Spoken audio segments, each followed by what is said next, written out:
council meeting for April 26, 2021 will be called to order. Please rise for the Pledge of Allegiance. I pledge allegiance to the flag of the United States of America and to the republic for which it stands, one nation, under God, indivisible, with liberty and justice for all.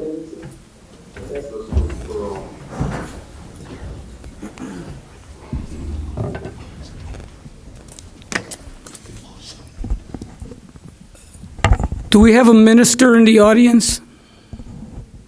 Is there a minister in the audience? Okay, then I'm going to go ahead and open us in prayer. Dear Lord, Heavenly Father, we come before you this evening, Lord, asking you for guidance as we do your people's business, Father. We ask that you would give us the wisdom to comport ourselves, Lord, in a way that is worthy of being called your children. Thank you, Father. Bless everyone in this room, every council member and every person here, Lord. Keep them safe in their travels to and from, and may we have a meeting that is filled with harmony and joy, love, Lord. Thank you so much. In your precious name, Jesus, we pray. Amen. Amen. Roll call. First District Councilwoman Monica Gonzalez. Here. Second District Councilman Lenny Francisci. Present. Third District Councilman Terrence Hill. Here. Fourth District Councilwoman Stacy Winfield. Present. Fifth District Councilman Robert Garcia. Present. Sixth District Councilwoman Gilda Orange. Present. Councilman at Large Dwayne Rancifer. Present. Councilman at Large Kenneth Monroe. Present. Council President Emiliano Perez. Present.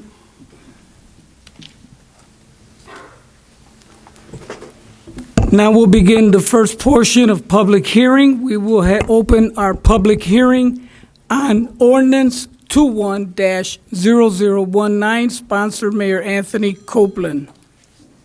Is there anyone in the audience for or against this ordinance?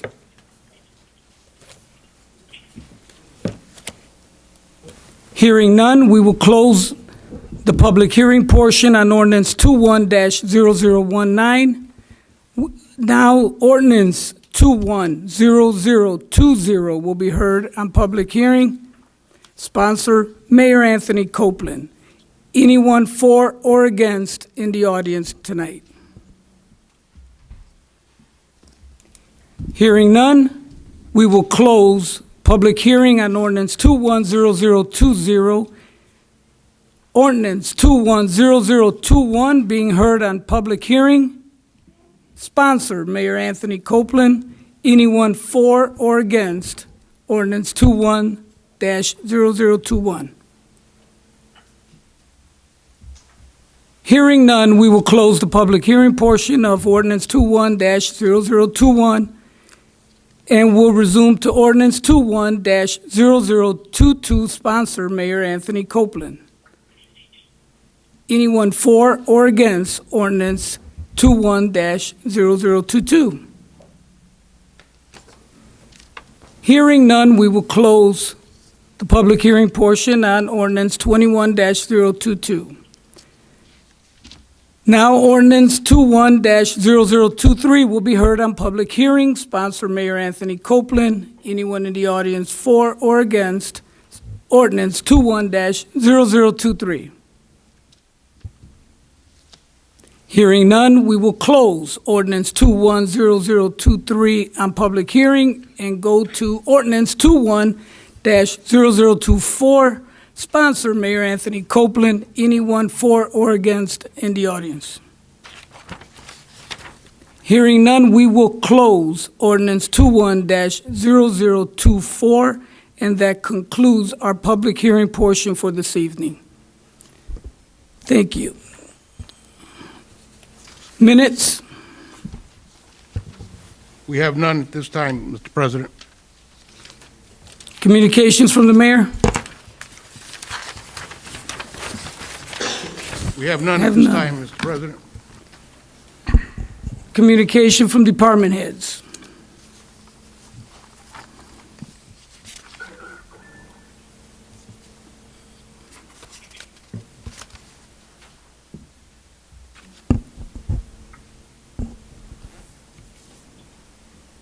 Someone going to read out the warrants? Accounts payable warrants, we have 5. Accounts payable warrant 040821CC, 040921CC, 041921CC, 042621CC, 042621LA.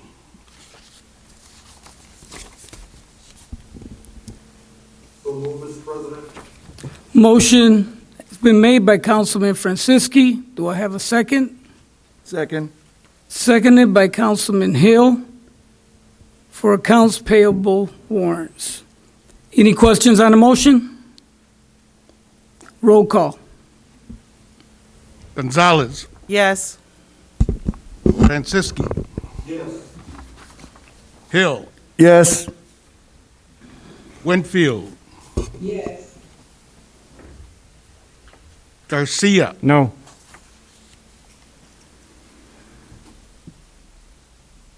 Orange, Yes. Rancifer, Yes. Monroe, Yes. Perez, Yes.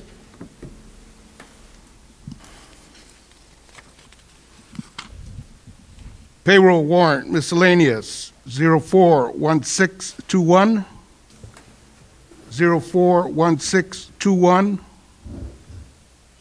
payroll biweekly 040121. So move, Mr. President.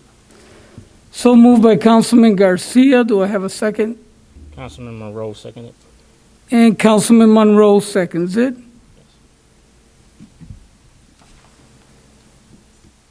Questions on the motion? Yes, Mr. President. Yes, sir. Mr. Garcia. Yes. Val, I just had a quick question. I know you got payroll warrants miscellaneous. What does that mean?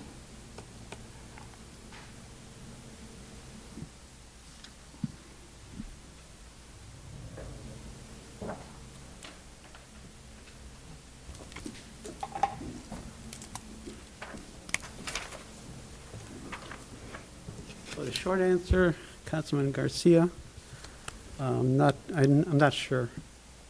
Usually, we provide them early, so if you have a question, I'd be able to have the answer at the meeting. But since I didn't really review these, I'm on vacation, so I'm not prepared to answer that. I could get you the answer. I can call my office tomorrow and have them email you the answer, Please. okay? Mr. Dalton, roughly when they do something like that, what does that cover mostly? The normal payroll warrants are for normal salary. Miscellaneous typically are for people who are paid off of the normal biweekly salary, either monthly pay, bonus pay, reimbursement pay, something that is not a biweekly salary payment. Can you check that out when Val sends it? I will Val, be- can you send Steve I'll be happy a copy to. of that? That's it.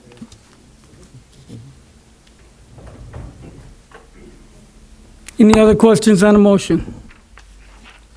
Hearing none, roll call. Gonzalez, Yes. Franciski, Yes. Hill, Yes. Winfield, Yes. Garcia, Yes. Orange, Yes. Rancifer, Yes. Monroe, Yes. Perez, Yes. Committee reports. Mr. President, you have Renee Sid, Director of Public Works. Still under communications from. Renee Sid, is he in the room?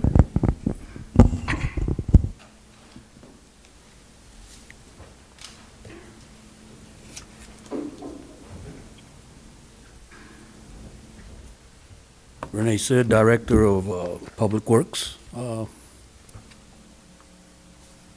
What would you want to discuss? You're the one that got yourself placed on the agenda. We assume you want to tell us something. You don't have anything for us? As of right now, no. Thank you very much. Okay. Keith Selvey.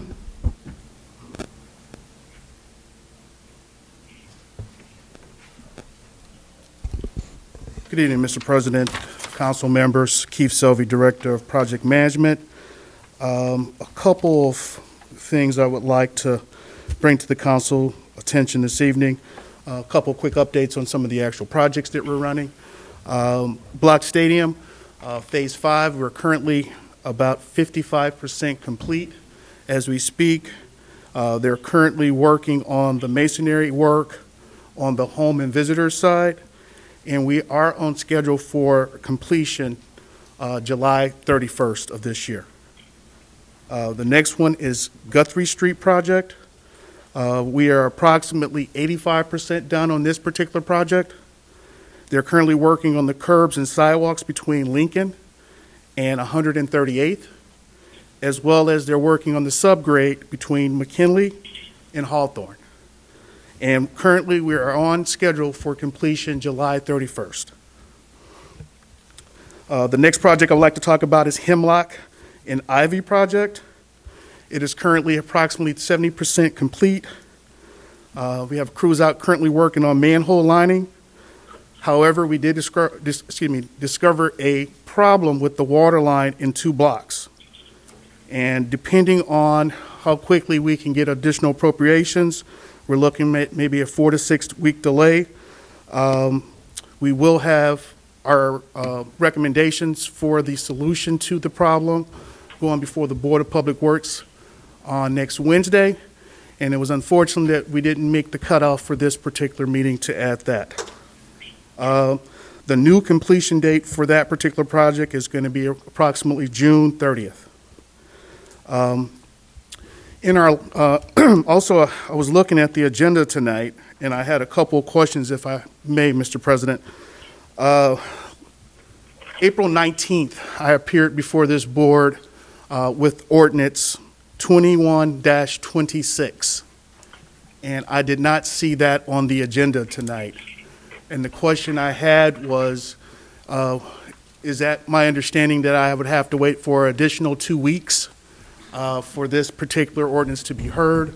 I was just trying to get some clarity of why it was not on the agenda. You would have to ask the administration that. They place it on the agenda, we don't. So this is a quick question of clarity. So when we come before you with an ordinance on the first reading, we would have to redo that ordinance for the second reading on the agenda itself? Okay. Correct. One more quick question of clarity, if I may. So I was noticing also on the agenda, there are different ordinances under the public hearing portion of the agenda. Some are on the first reading, some are on the second, some are on the third. Could I get an understanding for clarity how the public hearing portion of an ordinance will be heard? Is it we have the public hearing first, and then we bring it up for first reading? Is it we bring it up first and second reading, and then it's placed on public hearing? I also see an ordinance here that's on third reading that is on public hearing for today. So just a point of clarity, if I may, Mr. President. Council? Council? After publication is when it would be set for public hearing. So it does not mean or make a difference on when or where it is in the process of hearing. Well, I think it depends. It could be amended and then republished, and then you'd have another public hearing. So I can't give you a hard and fast answer. Okay. So it's safe to say. So long as the public hearing is held before the final reading, correct? Yeah, so it can be, the public hearing can be in the first, the second, or the third, prior to final passage. Copy. Have to give the public an opportunity to speak to that ordinance. Thank you, Mr. President. And then finally, in the last council meeting that was held on April 19th, there was some question in terms of possibly providing an ordinance to help the Public Works Department with vehicle repair and maintenance.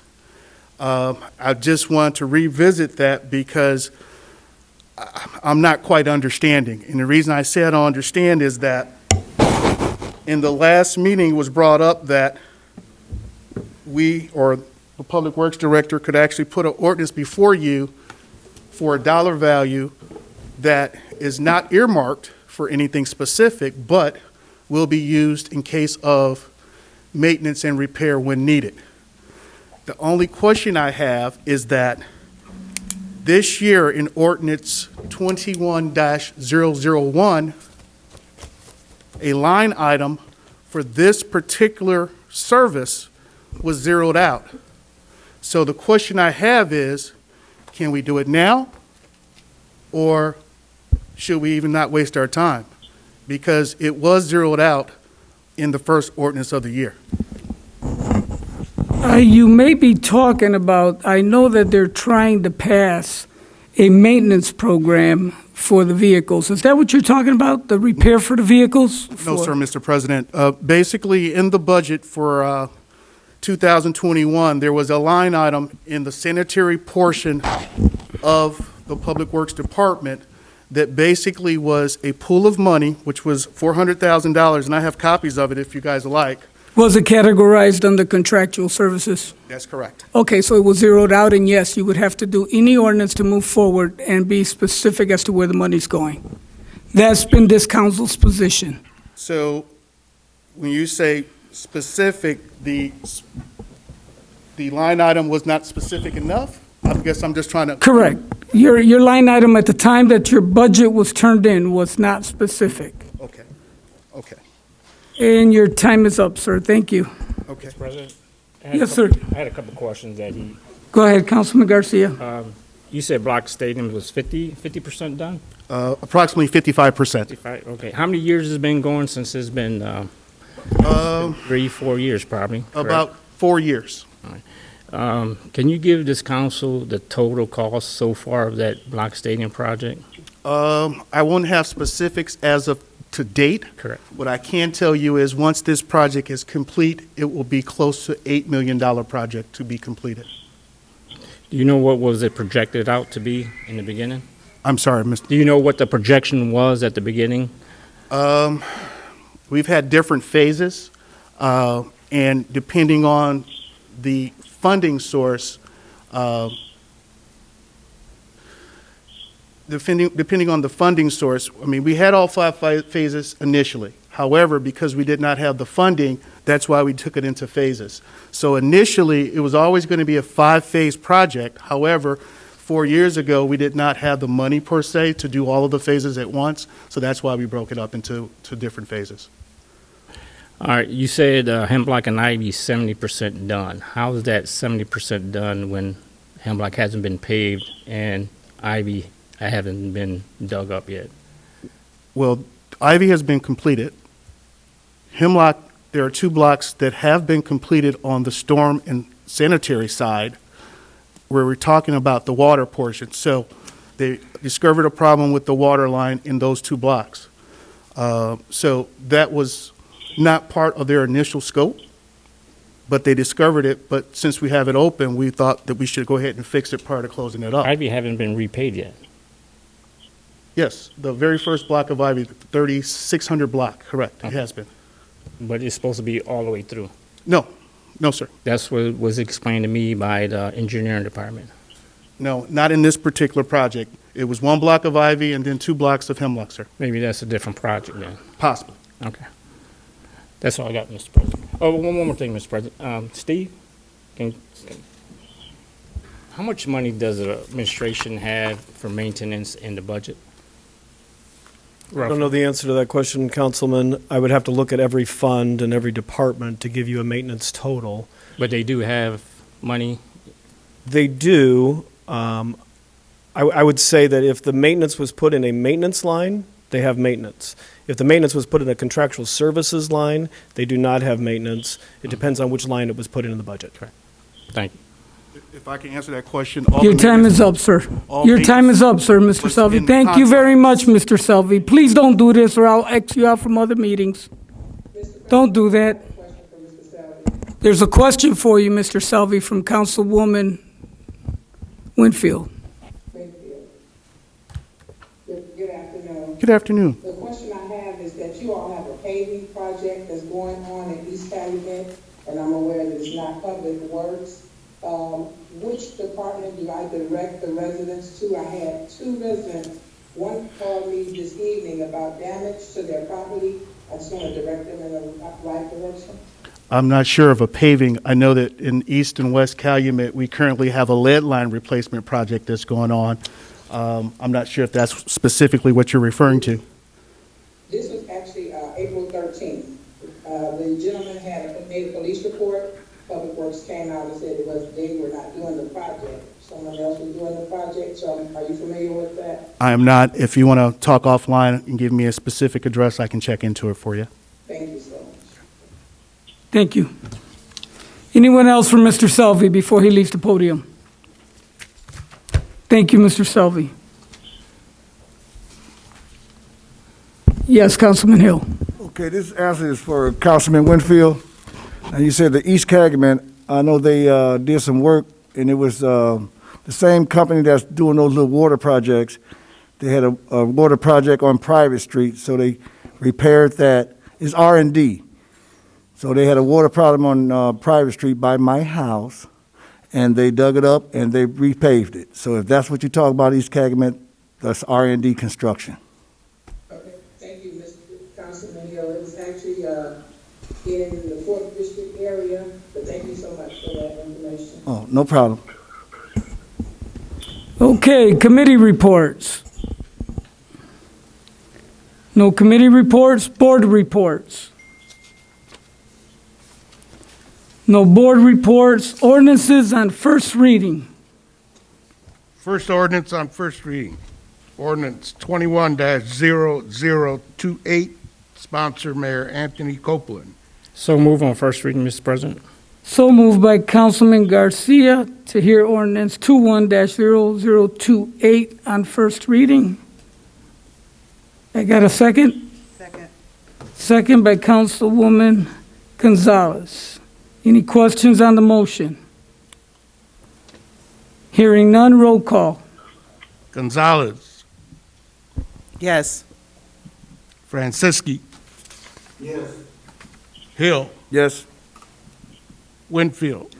Yes. Garcia. Yes. Orange. Yes. Rancifer. Yes. Monroe. Yes. Perez. Yes.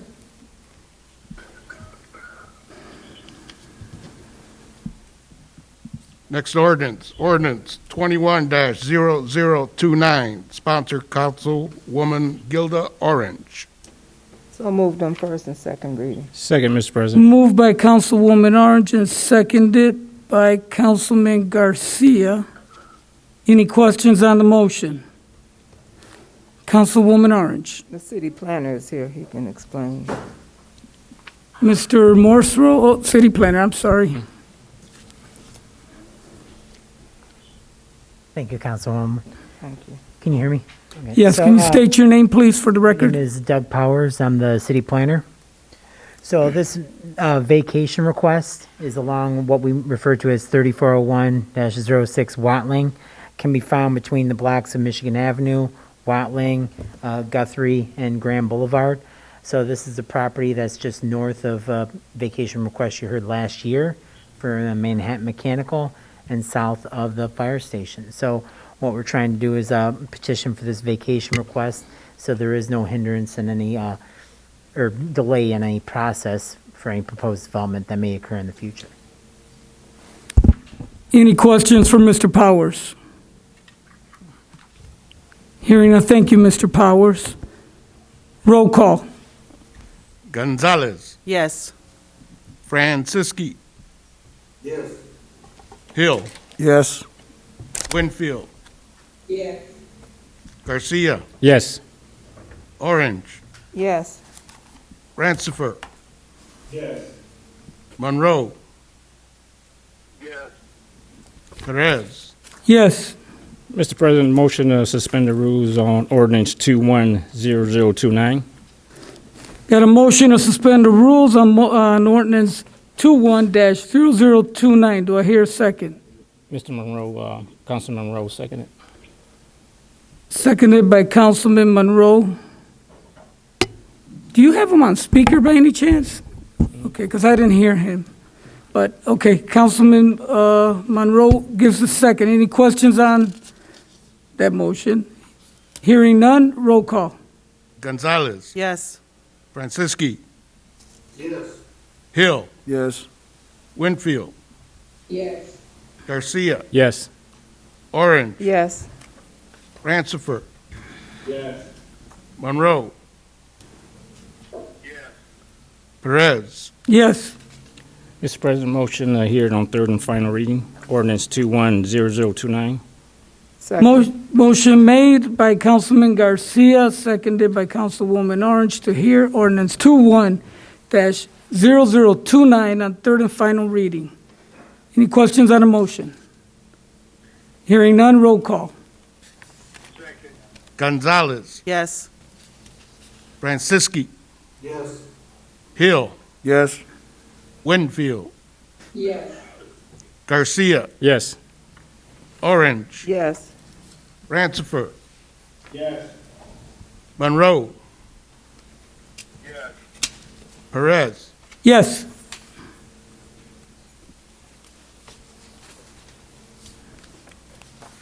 Next ordinance, 21-0030.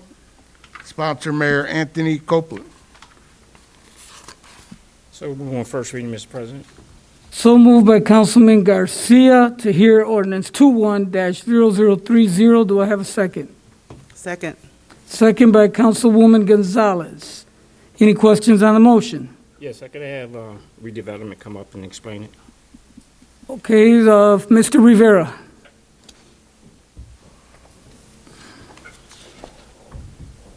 Good evening, Mr. President, common council members. Pleasure being here. The ordinance that we're asking for is for our CDBG program, Fund 0231. It's $1,546.11. And then for CDBG CV, which is the COVID CARES Act, another $182,756 broken down by major budget classification of $26,000. Other services and charges, $156,758, totaling up to $182,758.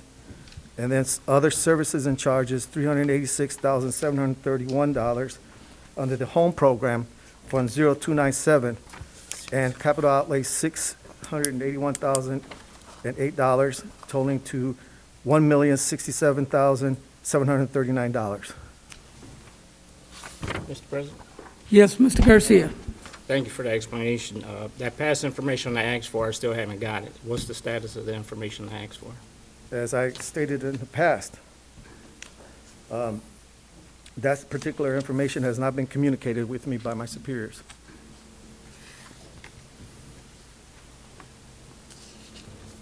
Mr. President, if I can, use ask, is this council ask for information, you can't give us no information, that's what you're telling me. Pardon me? I recognize you, Attorney Morgan. Thank you, I appreciate that. Carla Morgan, Corporation Counsel. If we're talking about the written requests related to a grant that involved the Park Department? No, he came up here a couple meetings ago, referenced some bills, NIPSCO bills for the urban enterprise building, I believe. We talking about some bills roughly about $20,000. I asked him what was that breakdown for what and where. Okay. Well, the process and procedure that had been discussed and established by the council is that if the council provides that written request, we'll be happy to provide the answer. The city controller's office is the keeper of those records and certainly always have the financial records. So if we get that, So verbal request is not good enough. you all established a process at a previous council meeting this year. So I give you my word, if I get that request, if the control's office gets that request this week, I'll personally make sure that you get those numbers that you're The asking for. request in writing was outside of a council meeting, but if we ask for something in the council meeting, I think is to do the right thing and a respectful thing to this council is provide us the information. So respectfully, you all established a process. And also additionally, the judge's order from March kind of set parameters about ordering city employees to do things, but you have a process that we all respect. I will be happy to make sure that request is honored if you just ask for it per your own procedure. If I can, you're absolutely correct. We did establish that when we had our previous council. And every member of this council should please recognize that and make every request that you have to the administration officially in writing so that we protect ourselves and we're not going 2 months down the road and then finding out. Because in fairness to what you're saying, I understand, but maybe that's what Mr. Rivera should have communicated. I need it in writing. Or I know it's our policy. Yeah. We'll work through that. We'll get it in writing. We'll make the request in writing and move forward. Yes, Mr. Garcia. When I made the request, he said, no problem, he gave it to me. And that's why I asked.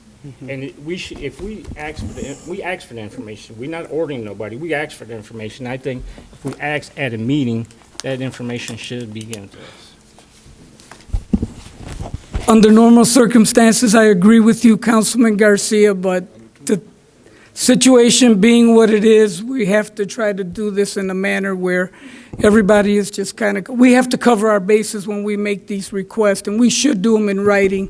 And we can do that through our council, whether through a FOIA or through the document that we had created. But I do think that if you don't have it, we'll put it in writing. We'll get the request in writing. And we'll respond quickly. Thank you. Thank you. Councilman Hill, did you have something you want to add?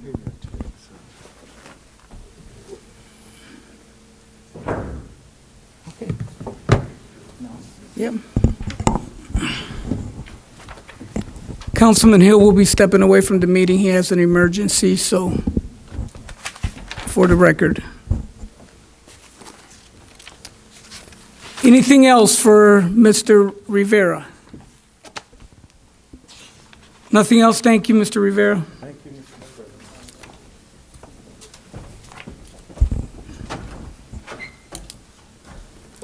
So it's roll call? Gonzalez, Yes. Franciski, Yes. Winfield, Yes. Garcia, No. Orange. Yes. Rancifer, Yes. Monroe, Yes. Perez, Yes.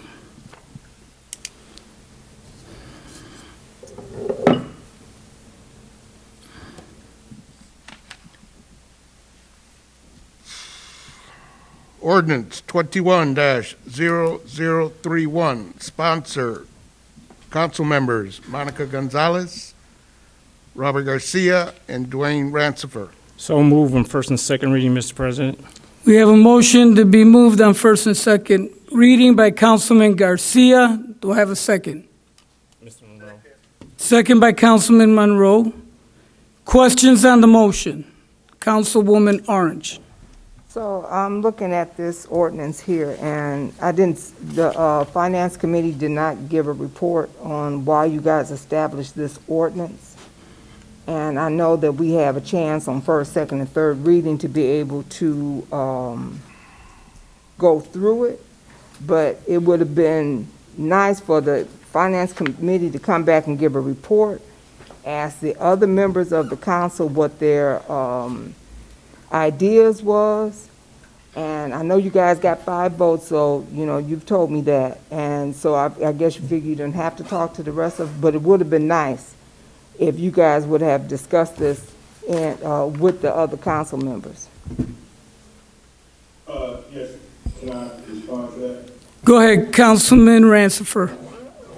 Yes, obviously, we're not looking to just make a decision as a committee. We're definitely looking to bring this before the entire council and create this ordinance. Essentially, is basically, we're looking to create a fund and use the money according to the commission and the guidelines that we were given by the money. Obviously, it's a lot of money. It's in excess of $25 million. We're looking to work with the administration, directly with the mayor, to come up with, you know, the best uses of these funds, ensuring that they're within the guidelines, and you know, get input from the community, and just obviously the mayor has reached out to each council member to meet with us individually, and we just, you know, want to ensure that you know, everyone is on the same page, so there's no miscommunication, and just meet with everyone collectively before the you know, the community is what we're looking to do. Councilman Garcia. Yes, Steve, correct me if I'm wrong, but in order for this money to be appropriated by the mayor, an ordinance has to be done, correct? That's correct, Councilman. The State Board of Accounts requires that the council set up a fund so that there's a place to put the money when it arrives. It hasn't arrived yet, from what I know. And then the ordinance that sets up the fund needs to refer to the 4 types of expenses that are eligible in the federal code. We're just regurgitating what's in the federal code.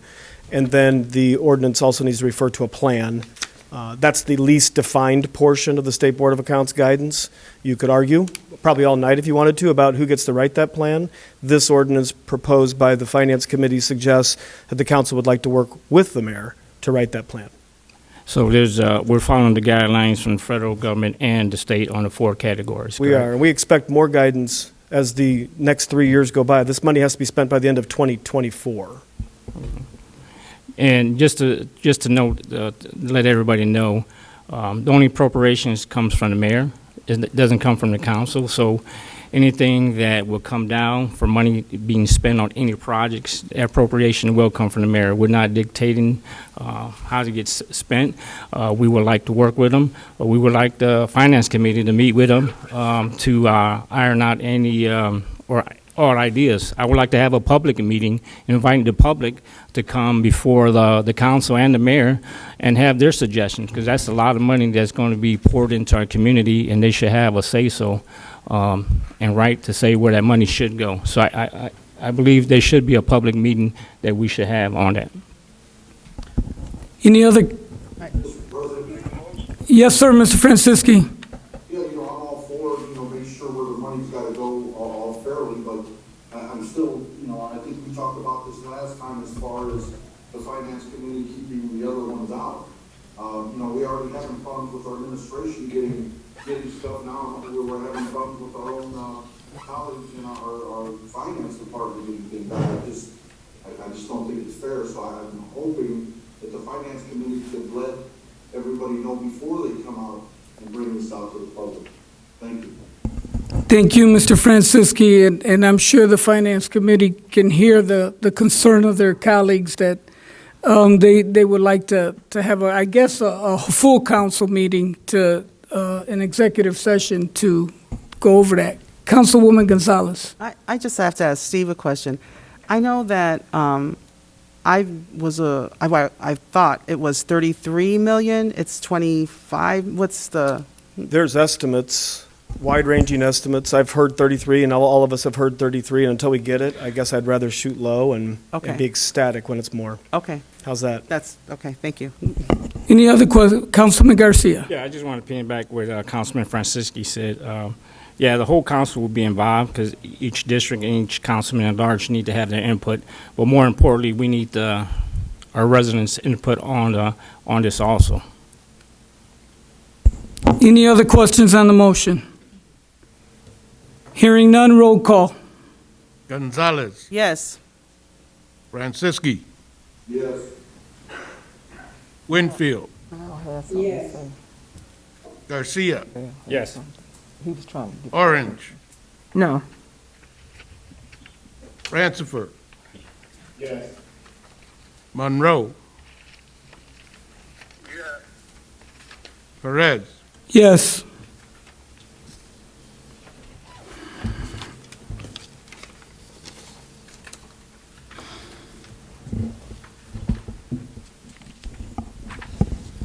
Val, did you want to say something?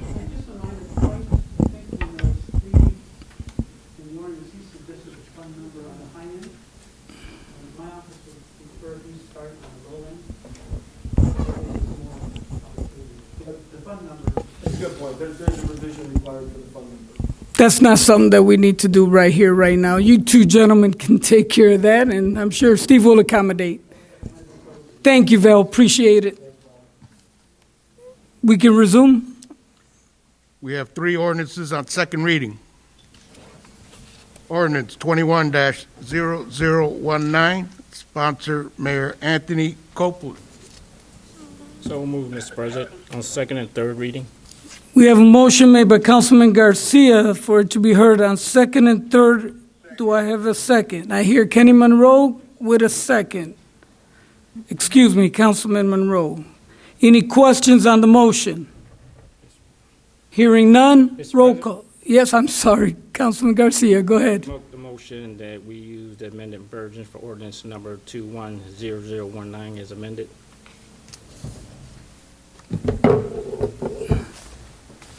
Has there been a vote taken to amend it? Well, then that's the motion you need to make the amendment. We got to bring it on first, I believe, Mr. President. Right, but you're making a motion to vote on the amended version. You make a motion to vote on the amendment itself, right?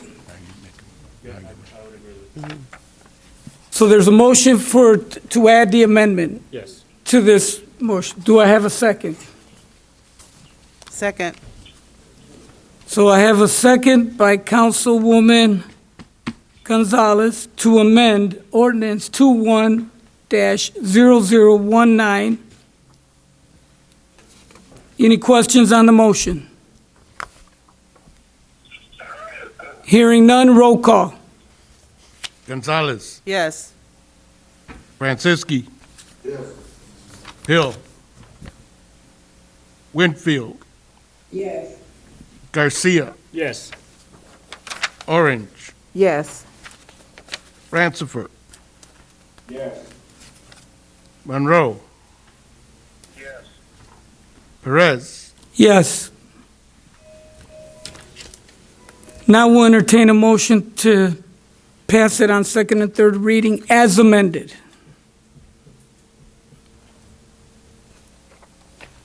Do I have a motion? I made it already, Mr. Councilman Garcia? roll call. Again. No, you have to make, when you do the amendment first, you have to come back and make So the, moved in second and third reading, Mr. President. thank you, Councilman Garcia. So did I hear him second it? Seconded by Councilman Monroe. Any questions on the motion? Hearing none, roll call on 21-0019 as amended. Gonzalez, Yes. Yes. Franciski, Winfield, Yes. Garcia, Yes. Orange, Yes. Rancifer, Yes. Monroe, Perez, Yes.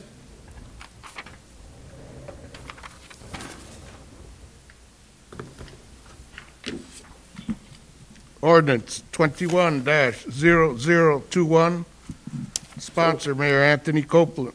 So move on second and third reading on ordinance 210021 as amended. We have a motion by Councilman Garcia. Do we have a second? Second. Seconded by Councilwoman Orange to hear the amendment for Ordinance 21-0021. Any questions? Yes. Yes. Mr. Orange? Yes. Kenny has. Anybody there for the park department? Yes. I would like to know what teams and stuff, groups that they have. What programs are they having for the kids as far as coaching? All right, hold on, Councilman Monroe.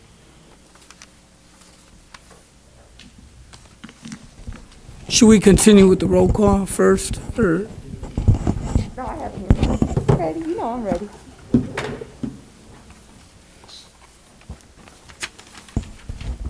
Go ahead, Councilman Monroe. Yeah, I'd like to know what sport programs are they having and how they're going to hire the coaches and what equipment do they need. What programs, how the coaching is going to be, and equipment, he said.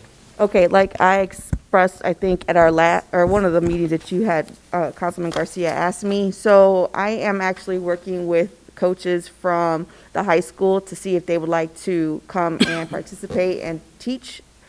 Obviously, our biggest one is basketball, so that definitely will be one, as well as we are going to do a program with Etwan Moore. So he's going to do something on a Saturday, so we're going to collaborate together for that. We're definitely doing everything outdoors at the park, so we're going to use our volleyball courts. We're going to use the tennis courts. We're going to use the football field that we have in between Block and Washington, because that technically belongs to the city as well as the school city. We are also going to do golf, and there's a possibility of we're doing a STEM camp for our special needs students. So the STEM camp would consist of our special needs students coming to Washington Park, and then we will in turn have either teachers, our greenhouse staff, explain to them how to, how should I say, plant.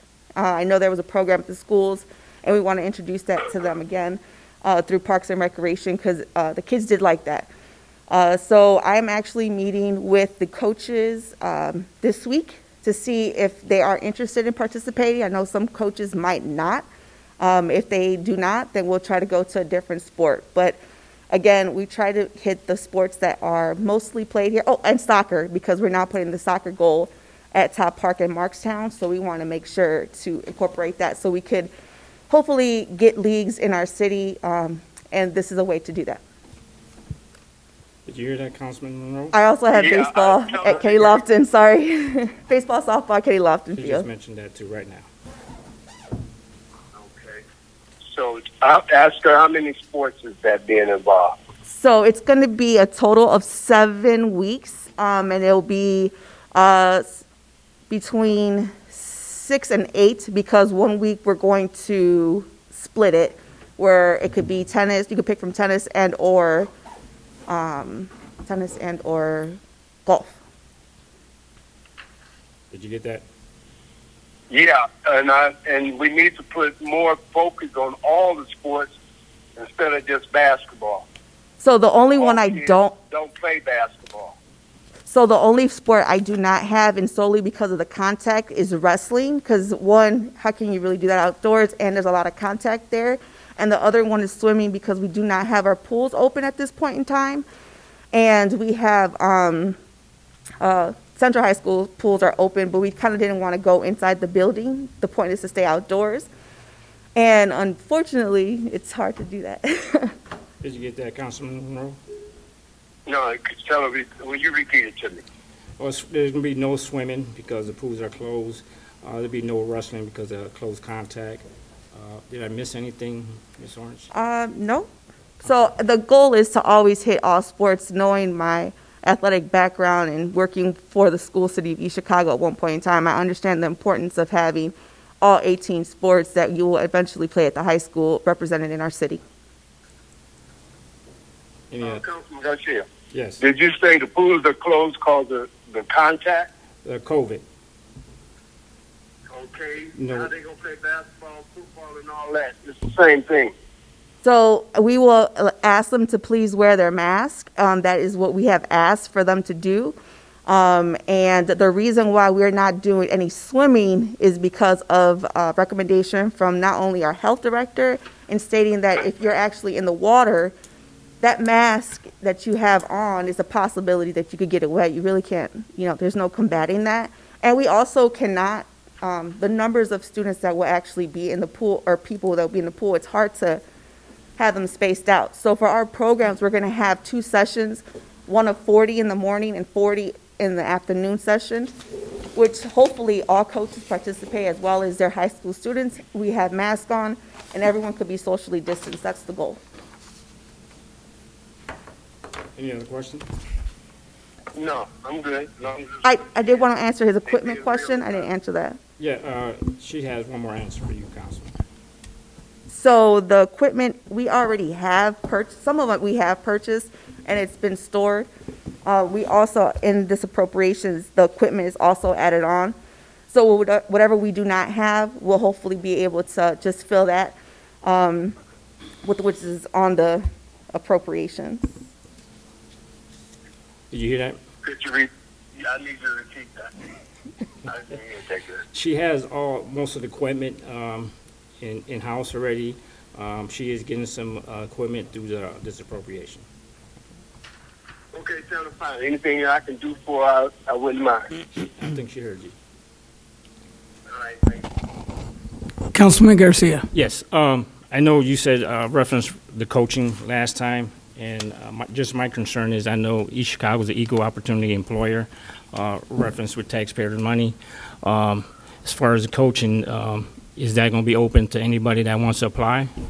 Again, so previously what used to always be done is you contact the people that are coaches within the city so we could build that feeder program. Actually, I remember doing that under Coach Monroe back in 2001 when I was his intern.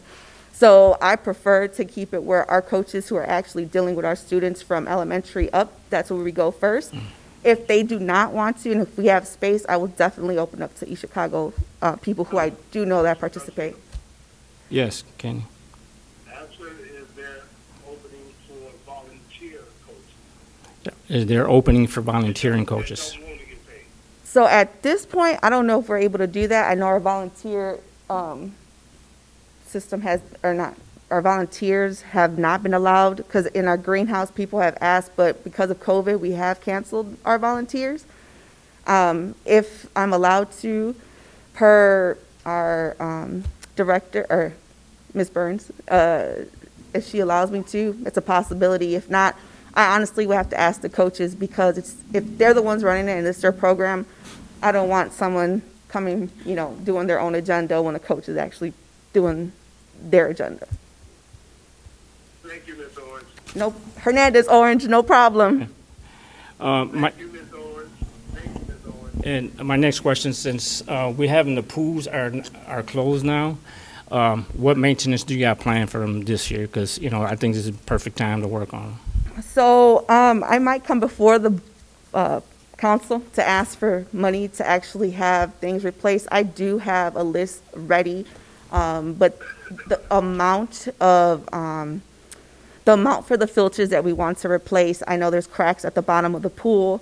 All that is expensive, so that's possibly something we're coming back before the board to ask for. Currently, we do have the steps that are being worked on, as well as the slides got repainted, and the concession stands inside both pools are being worked on as we speak. Because I know the slides got painted last year. Correct, that's part of that project. Okay. That's all, Mr. President. Any other questions for Ms. Orange? Thank you, Ms. Hernandez Orange. Roll call. Gonzalez, Yes. Francisci, Yes. Winfield, Yes. Garcia, Yes. Orange, Yes. Rancifer, Yes. Monroe, Yes. Perez. Yes. Ordinance 21-0024 Sponsor, Mayor Anthony Copeland. So moved on second and third reading. We have a motion to move it on second and third by Councilwoman Orange. Do I have a second? Second. Second by Mr. Francisci. Any questions on the motion? Yeah, Mr. President, I wanted to make a motion to amend the ordinance 210024. You have a motion on the floor to amend ordinance 21-0024 to the amended version. Correct. Do I have a second? Second. Have a second. Questions on that motion? Councilwoman Orange. Steve, Councilwoman. is this just putting these line items on the right line? No, Or did ma'am. you This, find this ordinance actually has a revision downward, a cut, if you will. It eliminates the two line items that were dedicated to Bozak Ford. So the request was $242,387. The revised in this amended ordinance is only $82,387, with both line items for vehicle maintenance to Bozak Ford eliminated. Okay, so this was a request by the police department? By the Finance Committee. So you went from 300 and some thousand to 82,000? 242,000 to 82,000. The Bozak Ford line items were $160,000. Okay, so why were they cut out? I don't actually know the answer to that question. You might interject with each other on that. We want to, go ahead. Go ahead. Councilman Garcia? Yes, just for myself, I know my recommendation, reference Bozak Ford on both the maintenance program and repairs, is in Porter County. It's not even in East Chicago. It's not even in Lake County. It's in Porter County. He took it totally out the city, totally took it out the county, and it's going to be more expensive to take it to this location in Porter County. It doesn't make no sense. We got enough repair shops around here. We even got these other repair shops here in the county that you could take it to. But to go outside of this county is ridiculous. Councilwoman Orange. Can I have the police chief come up? You sure can. Chief?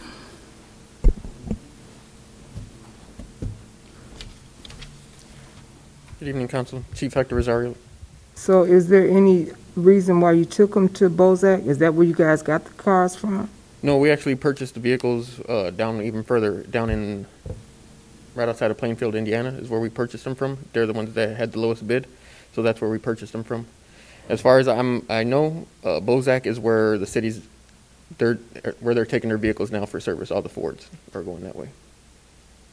So if this line item is cut, then you guys won't be able to get the vehicles repaired? I believe at this time, no. We have something in place right now. I don't know if that's what we're going to stick to or if they're just going to exit out all the way. Any other? Councilwoman Gonzalez? Well, I don't have any more questions for Chief. I just have a comment. Comment, go ahead. One of the things that I didn't understand either is that it's going out, like Councilman Garcia said, it is going 2 different counties over, or a county over. To get an oil change is 40 miles. To get an oil change or to get a car repaired, they're taking people off the streets or off city time, 2 people. And that's not just with the police department. We're talking about other departments also. It makes no sense. As Councilman Garcia stated, we have more than enough repair shops to do oil changes here. I know, and it's very ironic how we love our city, but we're not giving our city the business, and we need to keep that city in the business. So here, the pandemic, everything's going on, and we need to keep that money here. Any other questions on the motion? Yeah, Mr. President, as far as this ordinance though, is it, when you block it down, and I'm all for, let's keep it in town, but as of right now, if we say yes to this ordinance, are they gonna be crippled in getting their cars fixed? Because that's what we do not need. We can always take this to a committee and find out where it needs to go, But at this point, I'm not gonna vote yes and find out that we got so many squad cars that can't get fixed because they got no money. But we need to figure it out because, before we vote on this or send it to committee or if you know whether they're gonna be tripled or not. Steve, would you have any information on that about, do they have any money, other monies in their budget that they can continue to repair their cars, or? I don't. I actually feel like I've answered the question as to whether or not there's maintenance money a couple times. There are probably departments that have found workarounds that are using other line items, transferring. I can't answer that entirely. Sure. Councilwoman Orange. I'm trying to work on that answer for you, Mr. Francisci. Councilwoman Orange? So I'd like to take back my second and third and just do it on second reading, and maybe we can get some of these answers when we come back up for third reading. Council, can someone take back their second and third after they've seconded a motion? If the person the second one does. They can? Right. The amendment be handled first. Gotcha. Chief, do you know why they send it out there? I mean, I know you've probably been asked that over and over. Say that again? Sorry? Do you know why they chose to send this to Bozak? I do not. Mr. Selvey, you're shaking your head. Would you like to answer that? Do you have the answer? Yes, sir, Mr. President. So, as some of you may or may not know, these car dealerships are buying each other up. They're consolidating. And what we wanted to do is when we purchased a brand new vehicle, we no longer wanted to take it to the local guys to repair or to maintain. We wanted to take it to the dealership. Two reasons. One, it's their vehicle. They're the dealership. The second, to not void any warranties if something happens. So we sent it for an oil change. It ended up being a cracked head. At that point in time, we would need to take it to the nearest dealership that could actually handle the volume of that particular brand. So again, all of the departments that have new vehicles, we want to take them to the dealership. The dealership knows the best about the car. Some of the local guys, absolutely. We are still sending some of our older vehicles there for repairs and maintenance and so forth. But for the newer vehicles, we had to take it to the closest place that could actually take the volume that we actually have in vehicles. I can't help but just think out loud that maybe you guys should share that information with the chief so that when people ask him, he has the same understanding. You're taking a line item in his budget, right, and you're requesting an appropriation under his department, and the guy doesn't know why because a third party's making that decision. And that's fine. I understand your logic, but it would help if you tell the department head so that they can be able to. And Mr. President, just for the record, last meeting on the 19th of April, there was the individual here. His name was Jalen Robinson that actually facilitates that program, and he could have spoke to that. But unfortunately, he's not here now. But what we were trying to do was to consolidate to make sure that the new vehicles got the best care and maintenance, and to not take a new vehicle to one of our local guys that do a really good job, but could possibly void a warranty or, again, not have the expertise. A lot of these new vehicles have, for lack of term, computers that they plug into and so forth. Those new computers have to be upgraded annually. So some of our local guys don't have that plug-in computer thing to read the diagnostics of the actual vehicle. And that's why we decided to move forward and stay with the dealership because, of course, they have that technology. Thank you. Councilman Garcia. Yes, Mr. President, just a statement. There was no problems before this came up. They was getting the car fixed at the local places. Nothing was getting turned around as far as because of any warranty problems and nothing like that. I think a lot of people know why the local people was taking out of getting these, the jobs, you know. But before this, there was no problem. The cars were getting fixed. Also, this ordinance was brought up. We voted on it. They didn't bring it back. They didn't put it back on the agenda. So it's been no problem with them trying to get this fixed. Their vehicles have been getting fixed. They do have money in their budget. And also, we have other dealerships. If you want to take dealership, Highland, we got Cherville. We got plenty of dealerships here in the county. Why are we taking Porter County? Because somebody's connected to that dealership? Is that what it is? Any other comments? Councilwoman Gonzalez. One of the other things that we all know is that when you buy a new car, that things either get recalled or under warranty. So I think all the local people know that if something comes to them, they know they can't fix it, they know they can't touch it, they take it to the dealer.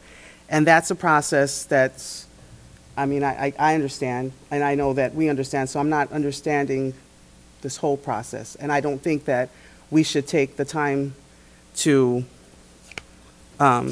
give this amount of money. It's a lot of money taken out of county, out of city. Would have been a little easier to digest had you done Webb Ford or something right down the street, but to go into Porter County. Just for the record, we did reach out to Webb Ford. They weren't able to handle the volume of vehicles, new vehicles we had. So that was an option. We did take a look at that. Of course, that would have been the first option. It's right in Hammond. Right. So we did take a look at that. We approached them. We gave them a list of vehicles that we would have on maintenance, and at which point in time they declined to take the service because of not being able to handle the volume. Okay. Did you, Mr. Salvi, did you take the time to ask the person who's working on the vehicles now to see if they have the equipment, the correct equipment, the correct computers? Did you personally take the time to do that? Yes, we have. We definitely have. You did? When I was working at Public Works, yes, we did. And again, the scenario is. So they didn't have the correct equipment to work on the vehicles. Is that what you're telling me? What I'm saying is they did not have the software that you plug in to actually do the diagnostics. That is correct. Councilwoman Orange. Who is doing the work now? Who was doing the work? I'll put it this way. Bozak purchased the actual people that we were doing business with. I'm talking about before Councilwoman Gonzalez brought up a fact that had you asked the people that was doing it. Well, who was doing yes. it? The scenario is this. Yes, they had the actual software for our older vehicles. We now have newer vehicles. We have a pretty new fleet across the board. And again, we've reached out to several individuals to see when something goes wrong. I'm not a mechanic. We take it to the nearest place, and at which point in time we used to get some type of diagnostic, only to find out they did not have the equipment to actually find out why it was doing what it was doing. That's why the move to the actual dealership was important, because they have the software to diagnose, as well as, like I had mentioned before, it was important for us to make sure to maintain our newest vehicles as best as possible. And the only way I know how to do that is by going back to the dealership who actually knows the vehicle. Councilman Garcia. Mr. President, just a statement. It's just hard for me to believe to say our local people didn't have the software. Those are plug and play. They could be updated by computer. So it's hard for me to believe to say our local guys do not have it. So that's only my statement. Any other council person have anything to add on questions on this motion? Hearing none, roll call. Gonzalez. Yes. Franciski. No. Winfield. Yes. Garcia. Yes. Orange. No. Rancifer. Yes. Monroe. Yes. Perez. Yes.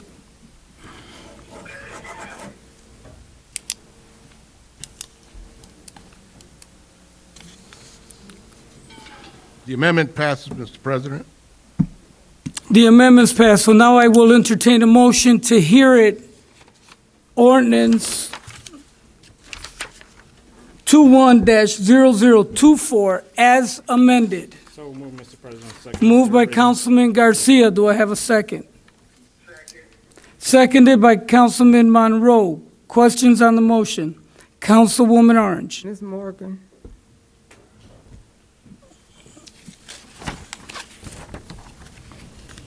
Thank you. So I'm going to try to address as much as I can of what was said. So, we go with QPA pricing. So with the QPA pricing, there's no opportunity for there to be some untoward deal with an out-of-county dealership. The city's point in doing that was to roll this Ford, the Ford Motor Company's National Ford Repair Program for those newer police vehicles. It's cheaper, it's consolidated pricing, it's the more high-tech computer diagnostics that we could not get here locally. There are still a lot of things that the local mechanics do for us, especially for older vehicles, so we have not ceased to use local mechanics, but there were frequently difficulties getting true vehicle maintenance histories. When there's litigation, when there's accidents, I'm still waiting for, we sent this to all the local mechanics. There was a police car involved in a car accident some years ago. It's a lawsuit where they're asking for millions of dollars on this particular vehicle. We asked in January for that black box, what we call the black box, but the dealers call it something else, to be read. Our local people don't have that kind of capability. And then you have the issue of late invoicing being done by, unfortunately, a lot of local people and smaller dealers, where the Board of Works has to entertain late invoices because they're not submitted timely. So you sent it for a new tires or you sent it for oil change months ago. Because the billing wasn't consolidated, we had to sort through to make sure we weren't double billed for services that were done, or billing was being sent to different departments. So again, we went with the QPA pricing, which is the government pricing. It's a reduced price that the state of Indiana negotiates, and then we go to the dealers, and not all dealers can give you that QPA pricing, which is how with the consolidation of dealerships, we ended up with the closest dealer we could find, which happened to be in Porter County, that does this. I invite you all to look at how we've arrived at this, because again, we're transparent. I know you all want more information, so we're glad to give you more information on this. There's nothing untoward about it. In fact, we're trying hard to save the city money and keep police vehicles on the road. If there's any other vehicle more important, please let me know. But we got to keep the police cars running and in condition, so if they've got to do what they've got to do, that their vehicles, there's not a question about whether you're going to have a breakdown when you're chasing someone who's just committed a crime. So with that, we're happy to share this information. I have it here. I'm going to send it to Attorney Mendel, so he'll have it, about how we arrived at that was in the ordinance before it was amended. And again, it's an effort to get better service for these police cars. They've got to be in the best condition of any vehicles in our fleet, and it's an effort to get consolidated, transparent billing, and save money ultimately in the long run for the city on these, especially on the newer vehicles. Are there any questions for me? Thank you. Thank you. Councilman Garcia. Yeah, I just go back to the point, it's been going so far. There's been no problems, no issues, no problems with maintenance, Mr. President. Ms. Morgan, please. Go ahead. Mr. President, yeah, just going back. There's been no problems in the past with maintenance of these vehicles that I heard of. Nothing whatsoever of getting them serviced here or anywhere or in this county, Also billing. I know there's been no issue also with billing or double billing. Val has been the city controller all this time. Nothing has came up as far as double billing, and I don't know where's the issue. I know I have some ideas why it's being done. I do know that, but to take it out to Porter County is to me is just ridiculous. Okay, you both have spoken twice on the issue. That's the House rules. Twice on an issue. We're going to get past this. Any other councilman that has not spoke on this issue? Okay, roll call. Gonzalez, Yes. Franciski, No. Winfield, Yes. Garcia, Yes. Orange, No. Rancifer, Yes. Monroe, Yes. Perez. Yes. Mr. President, Yes. is there a way that I can suspend the rules so that we can read this on third and final? Because the tasers are very important that they get right away. You can make a motion to suspend it and hear it. Adopted on second and third reading, Mr. President. So, Okay? yeah, so just motion to hear it on third and final. It's been adopted. Oh, it's been adopted. Okay. Okay. Okay. Okay, we'll resume.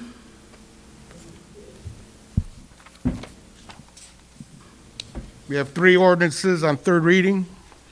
Ordinance 21-0020. Sponsor, Mayor Anthony Copeland. So move, Mr. President, on Moved by Councilman Garcia, seconded by Councilman Monroe.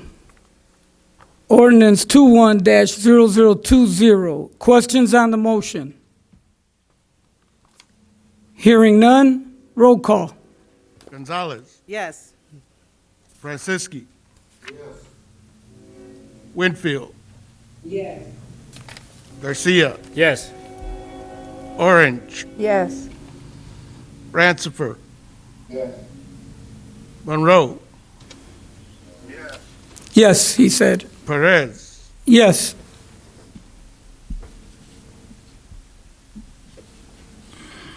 Next ordinance, 21-0022.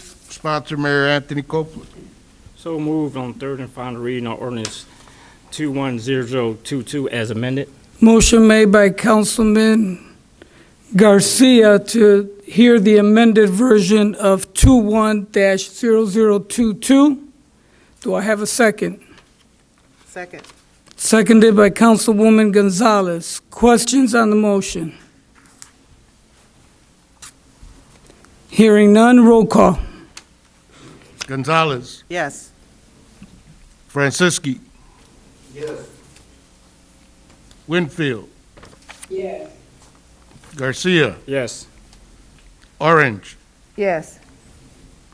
Rancifer, Yes. Monroe, Monroe? Yes. Yes. Perez. Yes.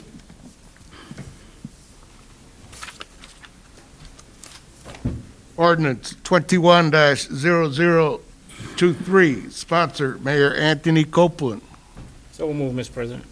Moved by Councilman Garcia to hear motion 21-0023 on final reading. Second. Seconded by Councilwoman Orange. Questions on the motion? Hearing none, roll call. Gonzalez, Yes. Franciski, Yes. Winfield,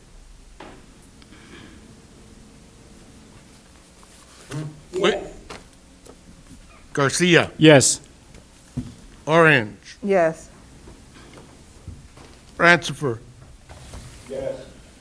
Monroe, Yes. Yes, he said. Perez. Yes.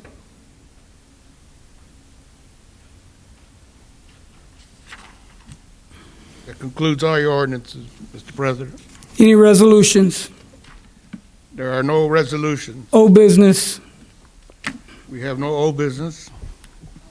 Unless Councilwoman Orange, under old business. That make a statement, Council President, when we talk about all fairness, you said that if you talk about ordinance, you can only talk twice. I think Councilman Garcia talked about that about 5 times.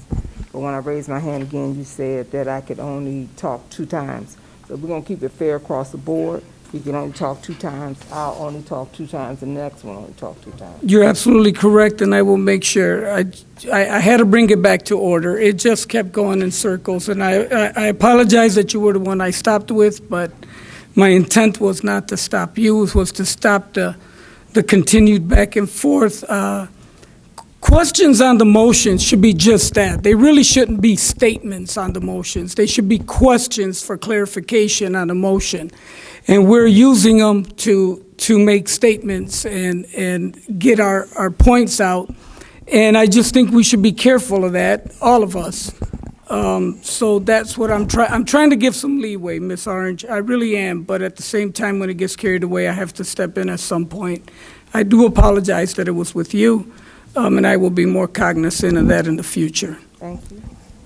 Any new business? Mr. President? Mr. Monroe, new business? Yes, we have a group of residents that would like to discuss the Guthrie project, which is inconvenient them, and I'm quite sure they're there. So if they would come up, and I would like them to speak, please. Will do. Do we have a group of residents from the Guthrie Street project? Please come forward. Thank you, Mr. Monroe. They're not going to talk in public expression? But I don't care. They can talk. Yeah, it's... This is good.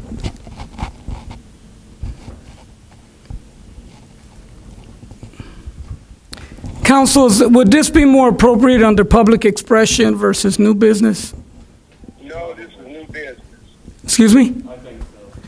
I think... I don't know that it's a huge legal difference, to be honest with you, but probably.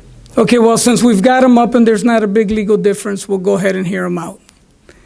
Please state your name and go ahead and tell us what your concerns are. Yeah, Vernon Morris is my name.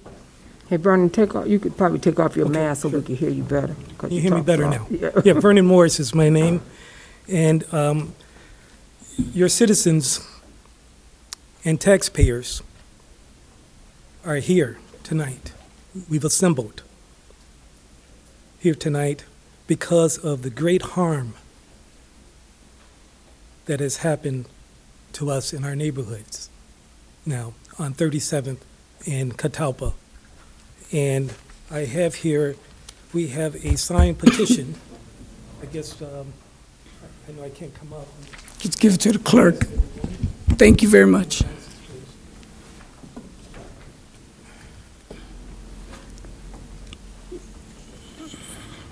We have a signed petition here of 27 citizens on that block and taxpayers. We, the undersigned, are concerned citizens who urge our city council here to act now to stop the construction of the turnaround at the intersection of 3700 block of Catalpa and Guthrie Street. The construction of the turnaround raises the following issues. There was no notification to any other residents whatsoever. None. Not by knocking on the door, not by telephone, nothing. And this is the way we have lived, and now it's tearing up our neighborhood.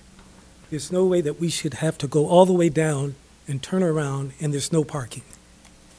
And it doesn't add to the street, it doesn't add to our neighborhood, and it definitely takes away our way of life here in East Chicago. And it creates a great deal of congestion there. And it also has an adverse effect on our property values. So we're paying for something that is affecting our property values that are going to definitely be lowered forever. There's no need for it. And we, the citizens, do not want it. There's also no parking. We already have just enough parking. With this in place, we'll have no additional parking. And it also raises an issue of an ADA violation. We have two people on the block, at the end of the block, that are handicapped. And there's no place for a handicap sign to go now for these residents of East Chicago. Now, East Chicago, we're great people, we're better than that. There's one lady that just had to leave with her son She tried to stay here as long as she could, but he was under medicine and had to go. If not, we all wouldn't be able to stay here. Right now, she's parking in the alley. But before, she had a place right in front for her to park. But with this added thing, she'll have no place to park at all. And then we have to think also the cost benefit. I think they could stop the project and still save money, and we don't have to go any further down the road. All these citizens and taxpayers pay their taxes and living there for all their lives, some 50 years, and now we're taking that right away of parking in front of their homes. For what reason? I don't think any of us would want to come home tired and then have to walk somewhere else to go and park. So that's why the residents are here. As we said, we've got, as you have now, 27 signatures of everyone on the block. Everyone on the block. Everyone, no one wants it whatsoever. And we're just here to petition and let you all know. I think no one really knew what was happening to us. So we wanted to just bring it here to you so you all can make it right for us, your citizens and your taxpayers. And we have everyone here that wants to speak, so I'm short. And I'll move on for someone else. Thank you so much, Mr. Morris. Who's next? Someone want to say something? Thank you. My name is Adrienne Paynes.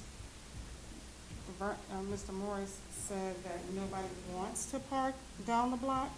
You have people on the block who cannot park down the block and walk to their homes.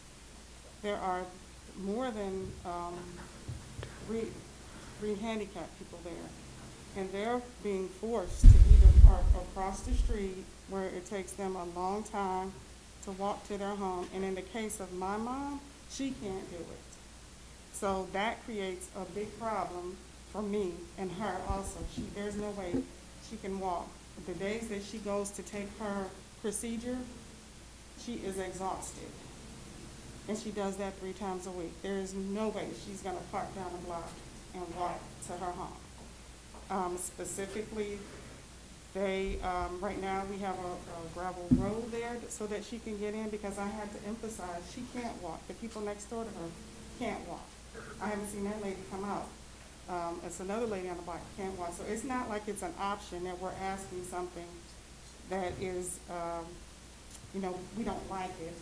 It's an option of we're putting these people in grave danger because they can't do it. And they're gonna try because they need to go out. We can do all we can do for them, but they're still gonna have to go out and do stuff themselves. Secondly, when the new plans of them are written, it appears that they're gonna even take more parking away from us. We're not supposed to be able to park on the east side of the street, and all the parking is gonna be done on the west side of the street. There is absolutely not enough room for that. Currently, we have problems with EMS, and as I said, everybody on the block is elderly. Getting to these people, we have to turn around and go back out. We are being stopped by police officers at Catalpa and 138th Street, and it's like, what options do we have? You want all the people driving down an alley that's full, that has all these garbage cans, not the garbage cans, but I forget, the metal cans. The dumpsters. The dumpsters in the way, you want them to hit those. So it's getting to the point of it's like being utterly ridiculous. You're putting these people's lives in an unsafe condition.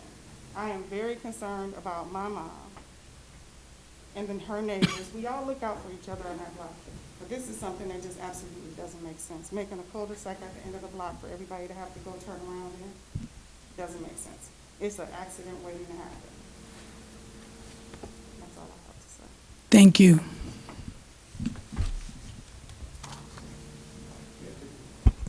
Hi, my name is Cara Harden. I live on the 37th block of Catalpa. And just piggybacking off of her, so we're not all saying the same thing, there isn't even room for a cul-de-sac where you would have to go out to make that angle. And there's no room at the end of the corner for that. There's no room for it. Also, parking on the other side of the street, well, no parking on the other side of the street. Are they going to make parking lots for those people on that side of the street? Because there's no room on the other side of the street for them. We were given no notice. No one said anything. It just happened. One day they looked up and said, they're closing off the street. And Tony called everybody. They're closing off the street, and we're all trying to figure out why and how come no one said anything. So we're very, very upset about that. Highly upset about that. Don't understand where it came from or who had decided it or who would even decide it and not think, would I want that to happen on the end of my street? Would I want someone to close off my street so that I didn't have access to getting out? So it's unheard of to us. It's unheard of. It doesn't make any sense. If you all can make some sense, that'd be wonderful. But we don't see it. We don't see it. We've been on this street for over 50 years, and there's never been a problem there. And now all of a sudden, now there's apparently a problem or something. We need some answers. We'd like some assistance. We'd like for it not to happen. Thank you. Thank you. My name is Brian Collier, and it is upsetting because if an ambulance come down there, he got to run around in a circle and with all the elderly people down there. What really got me kind of mad is I go home and they tell me move my car, and I come home and they didn't put a big drain in the middle of my sprinkler system. So when my friends just gonna go down in the ground and water running back there. There was nothing wrong with the drain was there. What they're doing down at the end of the block, it's inconvenient. We should have access to Dr. Martin Luther King Drive. Ambulance come down, he can go on out there and take care of people. You know what I mean? I come home, they ain't told me nothing. I got a big drain hole in my sprinkler system. Nobody told me nothing. So I wish you would probably save money just to go on and give us access. Take that gravel down there where they can finish Guthrie Street off. Thank you, sir. Ms. Orange? Vernon, I will call you tomorrow so we could have a meeting, because I did not know that they had planned on doing that either. I know it was talked about 3 years ago about that, and they had said nobody wanted it, and it was nothing. So I was surprised as you were when we talked about it, but I will call you tomorrow, and we will set up a meeting and go talk to the administration, because I understand. I live on Evergreen. They put the cul-de-sac there. I understand the situation and how it was done. And we fought, and that was under another administration, but we fought not to have that. Although a lot of people said that it kept a lot of riffraff from being able to run down and hit Guthrie and then hit the highway. But I understand what that situation is, and I will call you tomorrow with a meeting time. But also, I think the urgency of making a move is so important. We don't have the time. That's why we're going to meet tomorrow. I'm going to call you. You don't want them to continue to move forward? That ain't nothing but concrete. Or pour the concrete? That ain't nothing but concrete. If it can be removed. Yeah. And we just wanted to stop order before it got too long, got too far. Okay. That's what we were looking at. And that's why we're all here gathered here tonight. I'll call you tomorrow morning. And the other people are online also watching. So that's the reason. There are people here that have come and that are watching. And as you probably can see, that it's never been to a council meeting before. Mm-hmm. But they are paying attention here tonight. Yeah, that's because you called them. They follow you. Yes. Mm-hmm. Councilman Garcia? Yes, I just want to state that that we are concerned as a council for Vernon and the rest of the residents on Catalpa. Cul-de-sacs are made when a new subdivision is made. It's not done when a existing city is already done, as old as our city is. Is they going to make a cul-de-sac? Is that what they're planning to do, Vernon? This council did not know nothing about it. So any decision to have got that done came from the mayor. The mayor gave the marching orders to his engineering department. This council had no authority to get that done, but it came from the mayor's office. Go ahead, Councilwoman Winfield. Thank you, Councilwoman Orange, for speaking to the residents. I too am concerned. I have watched on the 39th block of Grace on how paramedics and fire trucks and garbage men had drove over that cul-de-sac. That cul-de-sac in the 39th block of Grace, that block is full of children. And one particular house has a household of maybe 6 children that I have sat in the past and was afraid to watch a car come over that cul-de-sac as those children play in that area. Those cul-de-sacs, I don't know what they're trying to do, but the residents, and especially when you have your seniors, is a grave, it's very, very a safety hazard for them. Right now is not the time for residents to have to go through the alley. So much is going on. We have our seniors, we have our children, and I'll be happy when this whole project is done. But thank you, because I hope they turn that cul-de-sac around on Catalpa, because like they said, this is accident waiting to happen, and our resident safety is first. Thank you, Councilwoman Winfield. Anyone else? Okay, we'll move along on new business. We have Terry Villigan here. Councilman Garcia. I know we have the Arbor project. Ms. Orange, I know if you want to announce this next week, correct? Councilman Garcia, let me stay. At least these people were on the agenda. We can bring them up at the end of new business. Terry. Mr. Villigan asked to be placed on the agenda to give the city council an update on the bridge. Well, good evening, President Perez, esteemed councilwomen and esteemed councilmen. Thank you. I don't want to take much of your time, but I figure it's my responsibility to provide some update on the Klein Avenue Bridge, and I'll be very brief, and then if you have questions, then I'll take your questions as well. So I understand that everybody knows that we are open to traffic. We actually opened up in December of last year. The first month of our opening was free to anyone who wanted to travel. Our second month was actually $1 because it is a toll bridge to people who have a transponder. From there we went into full tolls, and now we are open to full tolls and live traffic. Some of the things, if anybody is driven by Riley Road, where our office is at 219 Riley Road, you'll see that we still have construction crews out there. Part of that is we're doing some cleanup. They've been out there for at least 3 years. They have a lot of equipment to move. We're also doing some things that are weather dependent, and obviously opening up in December, we couldn't complete some of the grounds or cleanup, so we're doing that now. Some of the other things that we're doing, we're planning on putting landscaping in on Riley Road by our office. We're going to take down that chain link fence once the construction crews are out. We'll put a brand new sign up there, and then everybody could come see the office, if you will. Part of this struggle that having a bridge down for 11 years is what we call the ramp-up period. We're currently in a ramp-up period, and obviously during the pandemic, traffic across all the interstates and other toll facilities have been down anywhere from 25 to 40%. We're now ramping up. We're currently averaging about 3,000 vehicles a day.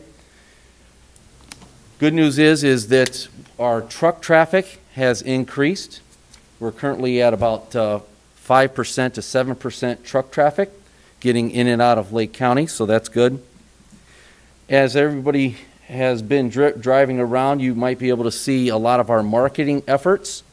We have placed at least 11 billboards on 8094 to educate the public. We actually look at marketing of 3 things. 1, education of the public, knowing that the bridge has been down 11 years. We need to re-educate everybody. Make aware of the bridge is open, and then offer incentives to people to travel the Klein Avenue Bridge, which we're doing in a number of ways. One is we're offering a truck rebate program, which we have a few people enrolled in our trucking rebate program, which means simply that the more you travel on the bridge, the bigger the rebate you have on the tolls, and we'll rebate that back to the trucking company. I want to let everybody know that it is an all-electronic tollway, meaning that there's no gates, there's no stopping. So if you're essentially coming off the Borman, you could take all the way to the I-90 without stopping. And my last thing is that we do accept iPass, Easy Pass, and we also have a toll system that if someone does not have an iPass or a transponder, as we call it, they could still use the bridge or the Klein Avenue Bridge, and we will invoice them as a pay-by-plate invoice. And the last thing I want to say, and thank you for your time, is that this will be successful for the region. A lot of people been wanting this. It opens up East Chicago. We call it the gateway of Lake County. It restores the SR 912 all the way to I-90. So it's a brief update, and I appreciate your time. I know you guys been here a while, but I will take any questions if you have any. Do you have any, Councilman Garcia? Yes, Mr. Veligan, thank you for coming before us. I visited your operation there, and the excellent operation, how that bridge was constructed. You said you have iPass? Yes, we accept iPass, which is the Illinois pass, and Easy Pass, which is essentially the Indiana transponder. Do you give any praise to city vehicles? Yes, so first responders, we put them on what we call a non-rev list, and Chief is out, but we currently have the East Chicago Fire Department, East Chicago Police Department, Lake County Sheriff, who patrols SR 912 as well.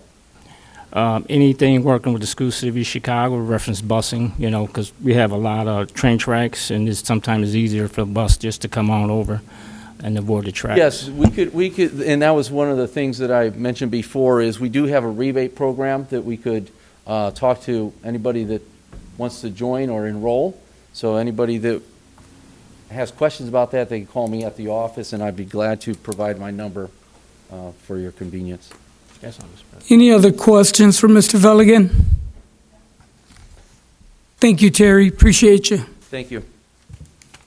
And now we have Karen and Lauerman and Don Kalabowski, and they are here with, who are you with, Karen? We're with the Misner Group, and I'll introduce the gentleman in just a moment. So the Bisner Group is the group that is responsible for the Homer Lee project, and they're going to give us a little bit of an update on what's going on that project.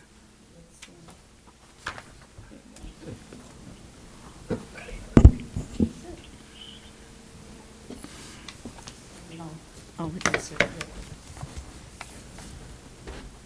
There we go. Thank you, Councilman. Thank you, Council President and Councilmen and Councilwomen, for allowing us the opportunity to bring to you the proposed development and redevelopment by the Misner Group at 4400 Homerly. The Lake County, Indiana Economic Alliance, for reference, is the countywide economic development organization for all 19 municipalities and the unincorporated areas of Lake County. We are a nonpartisan, private, nonprofit 501c3. Our mission includes identifying developable land space across the county to attract business, jobs, and investment. More importantly, for increased value, assessed value, assisting the communities, the county, the consultants and companies through the economic development process. The advantages of Homerly, with its proximity to Chicago and infrastructure, it's an ideal site for development. LCEA, along with the previous owner and experienced industrial brokers, vetted several new organizations with appropriate capabilities and a stable of clients. The Misner Group rose to the top, not only with their interest in the site, but also their interest in the residents and the community of East Chicago. I'd like to introduce Mr. Barry Misner and Mr. Edward Adler, and they will present to you their plan for redevelopment.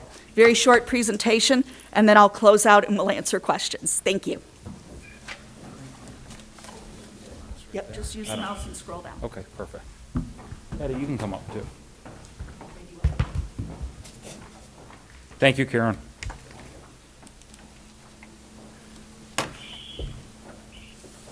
Thank you, President Perez and councilmen and councilwomen for the ability to present this evening.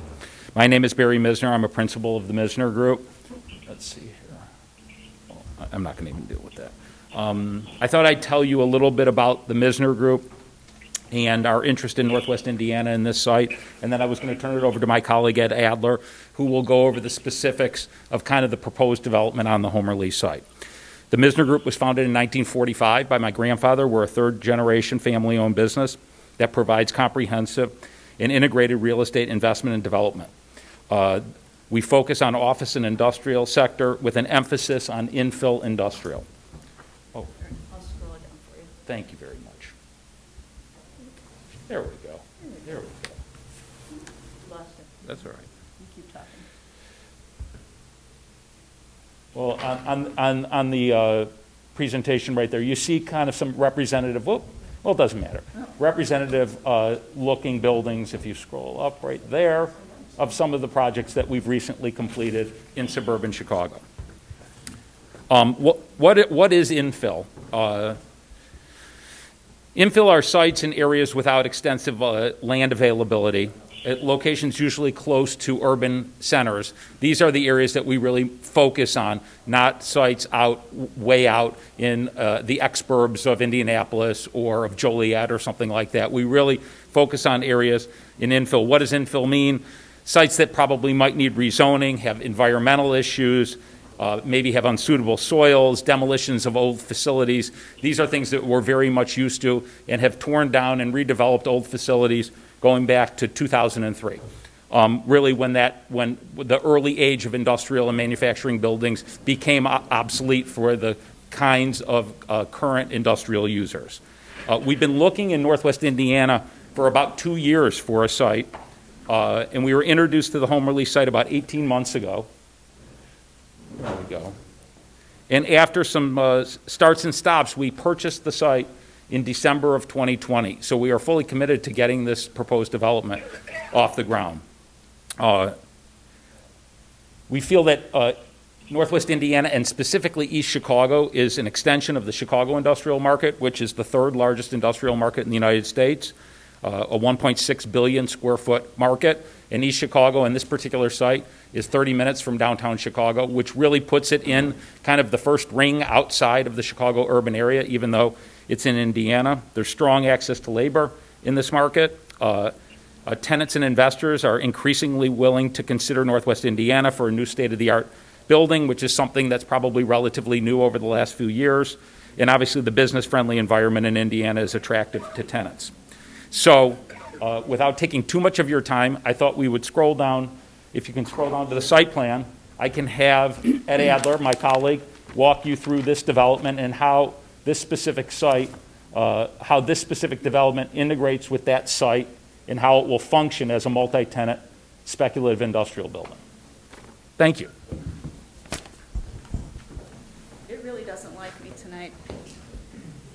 Maybe you need to maximize the screen. Oh, we tried that before. It's okay. It's because it's not. Is this a PDF or something? It should be open out. We couldn't open it to our one of the things that Mr. Misner forgot to mention, he mentioned building on spec. This means that they're taking the full risk of building the building without a tenant. And Ed will talk a little bit about that as he talks about the site plan, but I think it's very important for council to know that these are true national developers, and they're going to take the risk to build that building, because if you build it, they will come. Ed? Well, we hope so. That's my job, build a building. So, as Barry said, we've been looking around Northwest Indiana for a couple of years, and we were fortunate enough, I think most of you people probably know Nick Gilberts, who had owned this site for several years. And when we came into contact with Nick, I think Nick realized initially that he wanted to try and maybe make this do this development himself, but realized the magnitude of what of the work that would go into this. So he decided to sell the property, and that's how we came to him. But I know that what's very important to us, and we can talk about the site plan, is Nick's acumen for being friendly with the neighbors. I think that even before we started dialogue with Nick to buy the site, that he had been in contact over a period of years with all the neighbors on Homer Lee as a result of the demolition of the buildings and the environmental remediation of the site.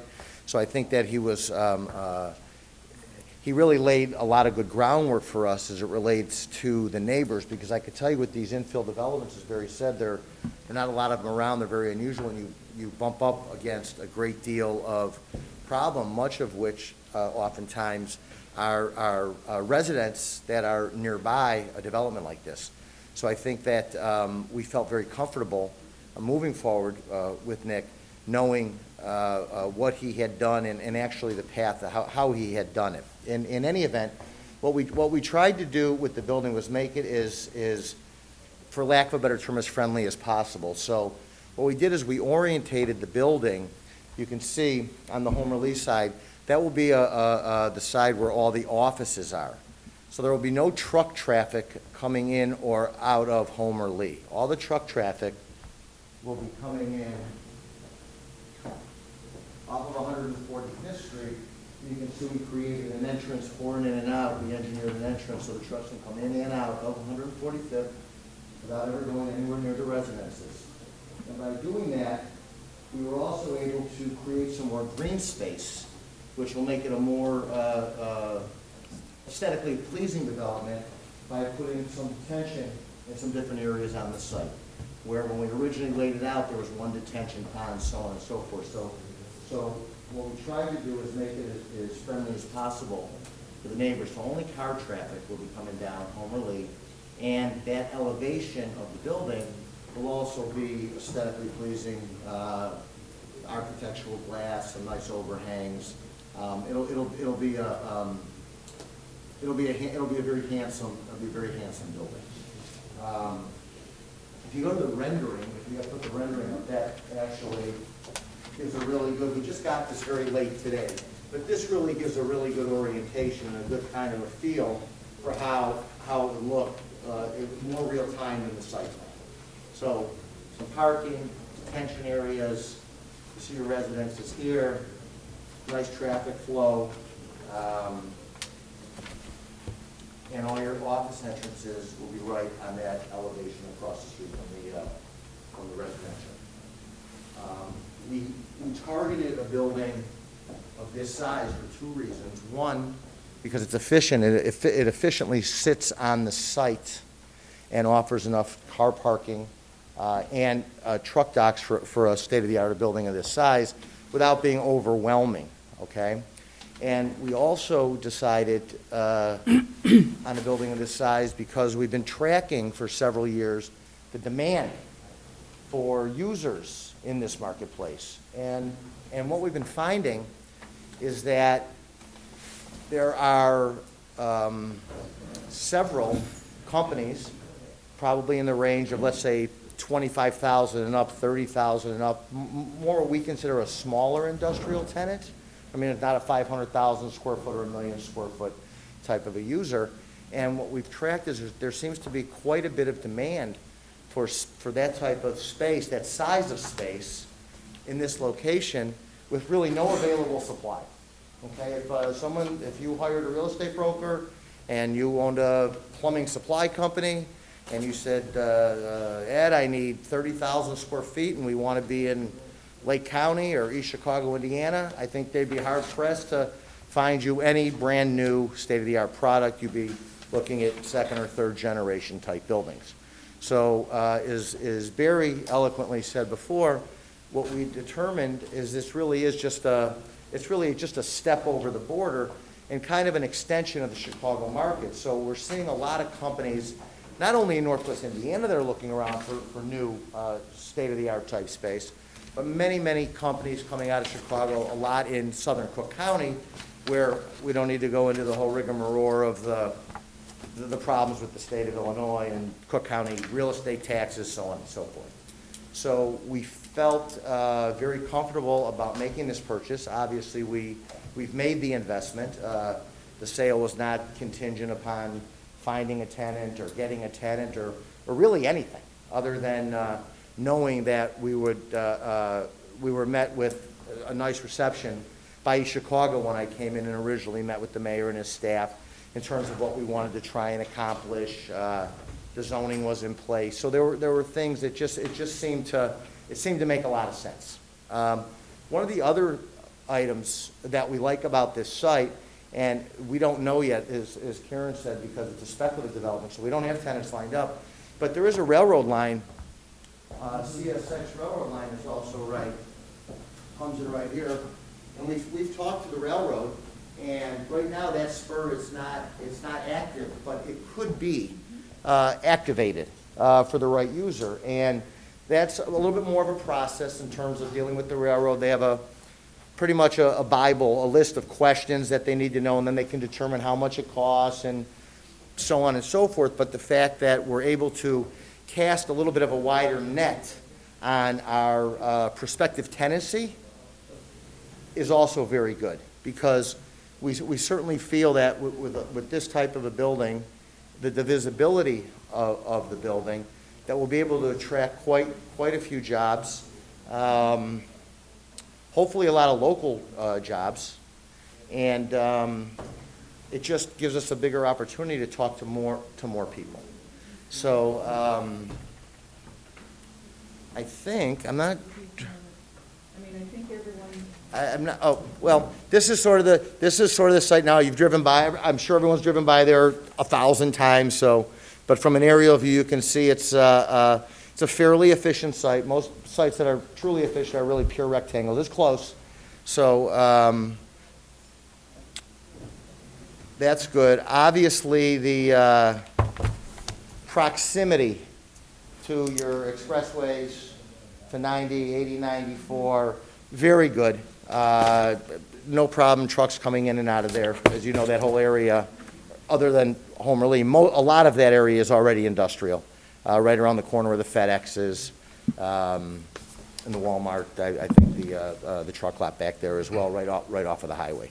So, you know, for all those reasons, and obviously the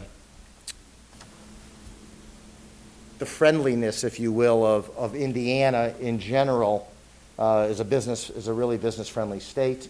You could compare it to, and I'll close with this because I don't want to bore you guys all to tears, but for a long time, southeast Wisconsin, you know, Pleasant Prairie, Kenosha, those areas, it was really considered the same thing. Before there was anything there, it was kind of like East Chicago in terms of location, geographics.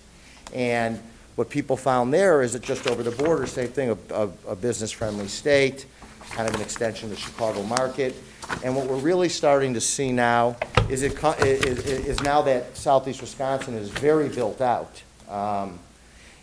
You see a lot of activity and a lot of people moving the other way, south and east, into northwest Indiana. So I would tell you that we're not typically the pioneers. We usually are not the last guys in, and we're normally not the first guys in. But in this particular situation, we certainly felt comfortable with, for all the reasons that I've explained. And so we're very excited about the project. We think it'll be a huge success. And we're excited to do business in East Chicago. Thank you very much for your time. So just as a tagging on to what Ed provided you as far as a project description, the truck traffic will use the established truck route. So that traffic pattern is exactly the concept that's being presented. We are going to go through all of the proper process and protocol. This is simply an educational, informational session for all of you to be made aware of the project as we move forward. You know, Ed and his team, along with Barry, will be working with the appropriate departments on the appropriate engineering and all the site plans and all of those things. That will all happen. But we felt it was very important to bring this to you this evening as we move forward. One of the questions you may have that I will try and answer a little bit ahead of time is what types of companies are we looking at? Light, clean manufacturing, distribution and warehousing, e-commerce, and food packaging and production. Those are the types of businesses that we've currently been soliciting for the site. We're actively marketing the site with the state and other partners. So our hope is for next steps. We'll be bringing some next steps to you at the appropriate time. And we just wanted to make sure that you were fully aware of the project, and then subsequently be back to visit with you on progress or any other requests that we might put before the council. And I have one more thing. Sure. We did leave some, not so Small. prevalent these days, but small packages that not only have some of our company information, our business cards, some bios, a larger site plan of the property, a little more legible than on the PDF. And if anybody has any questions, please feel free to, you can call me directly.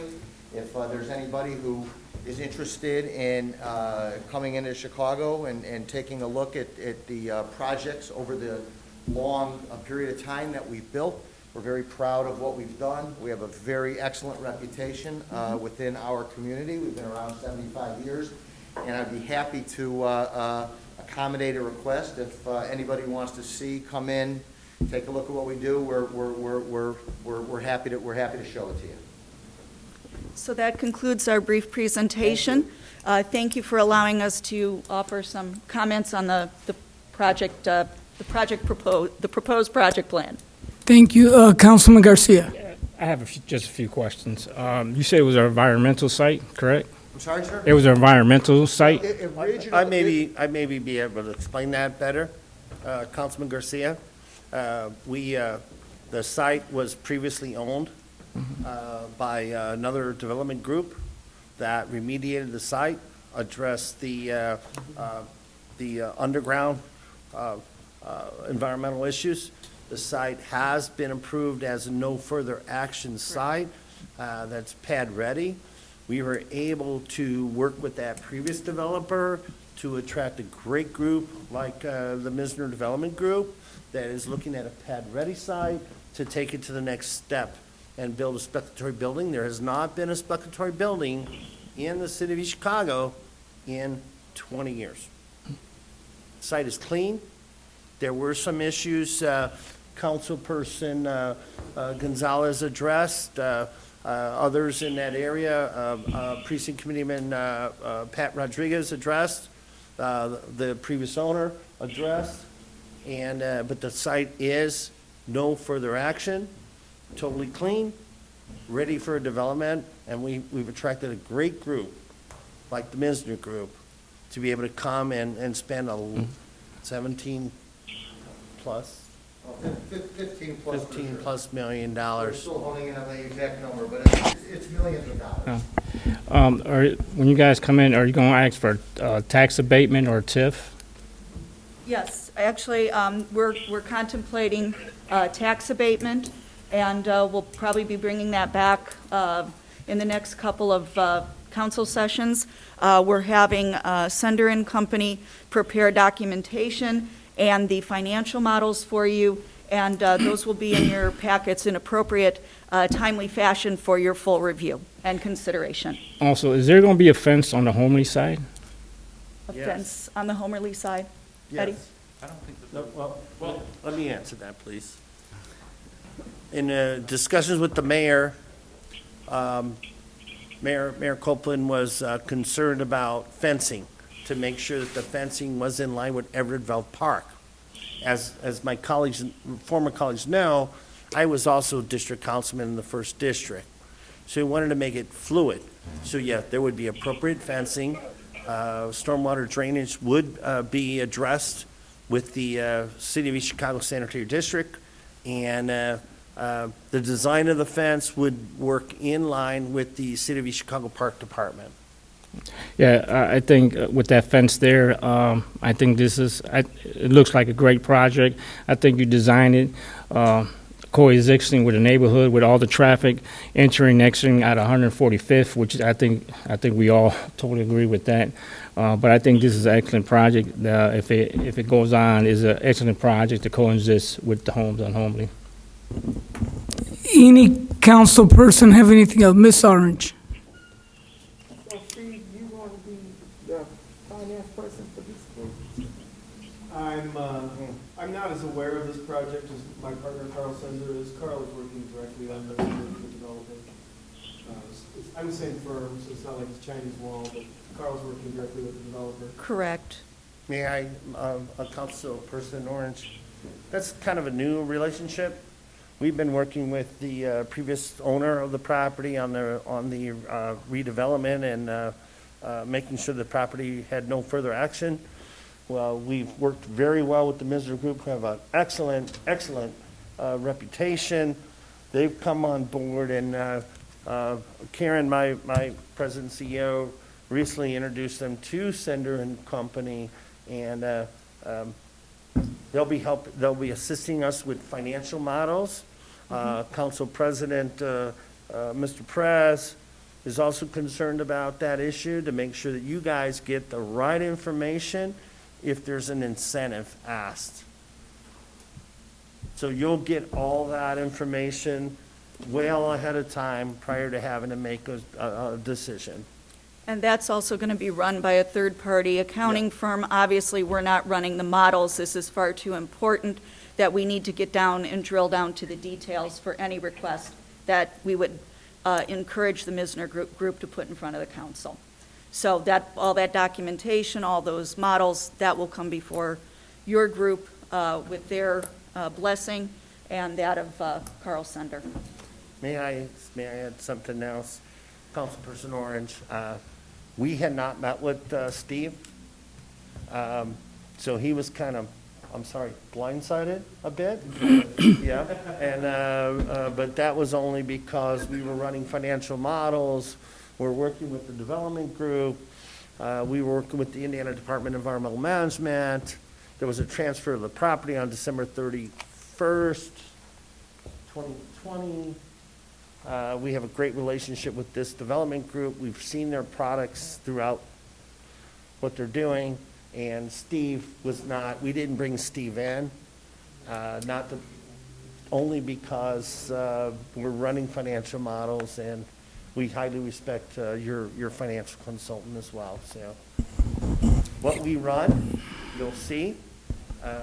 What the developer runs, you'll see. And I'm sure, I know, Stephen will evaluate that and give you good financial advice. Councilwoman Gonzalez. I would just like to tell my other colleagues that this is on the very beginning stage of everything. So this is the prelim.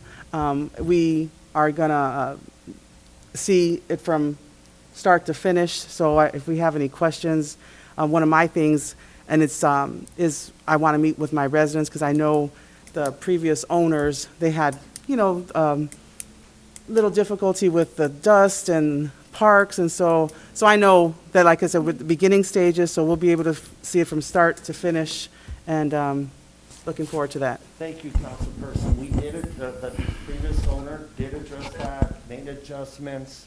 There was a dusting issue with regards to the subsurface.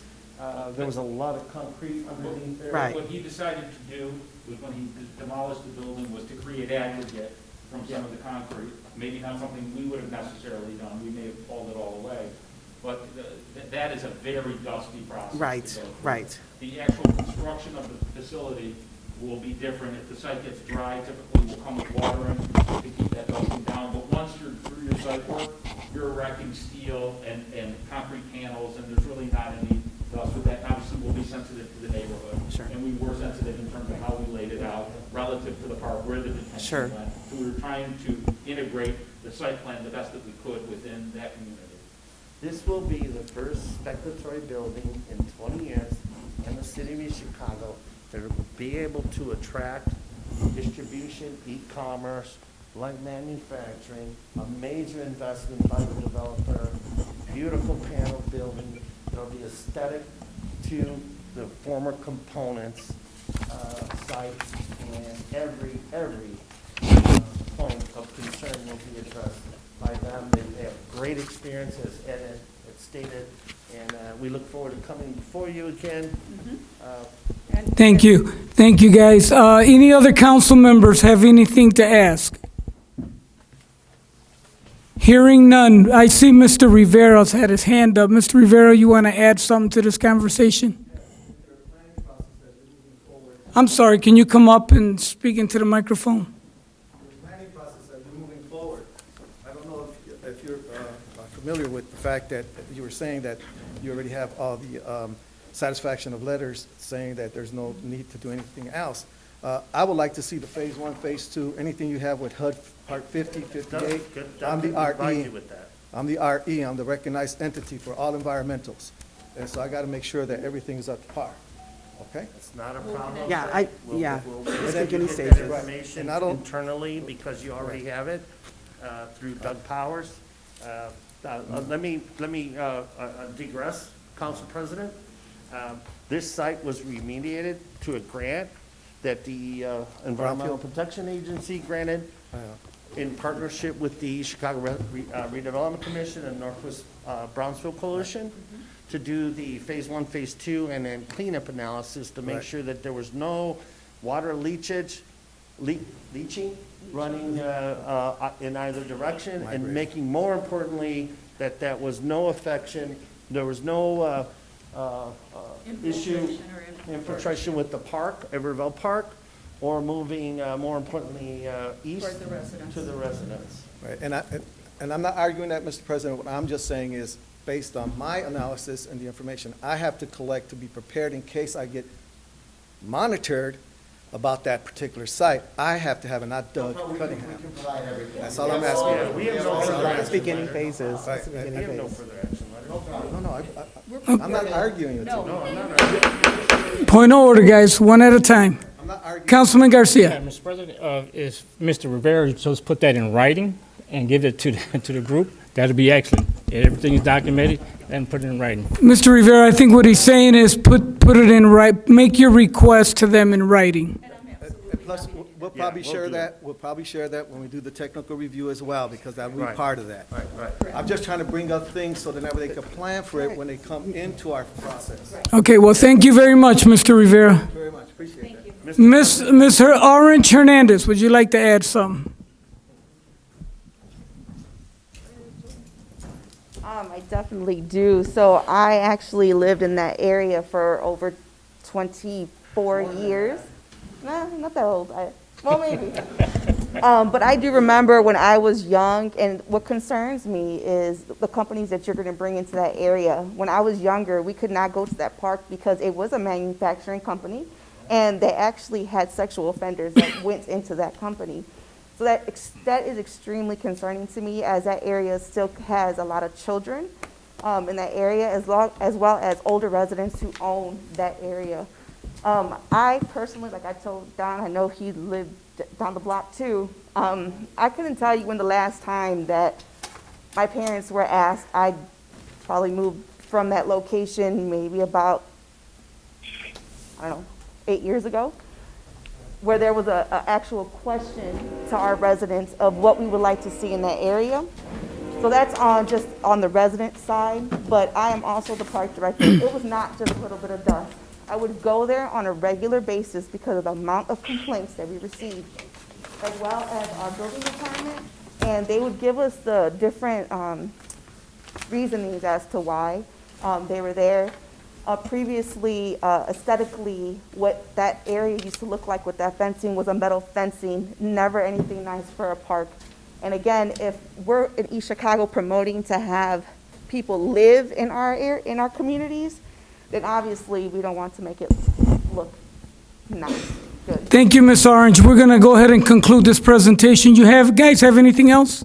I would, Council President, I'd just like to state, you my friends, you all know me. I'm passionate.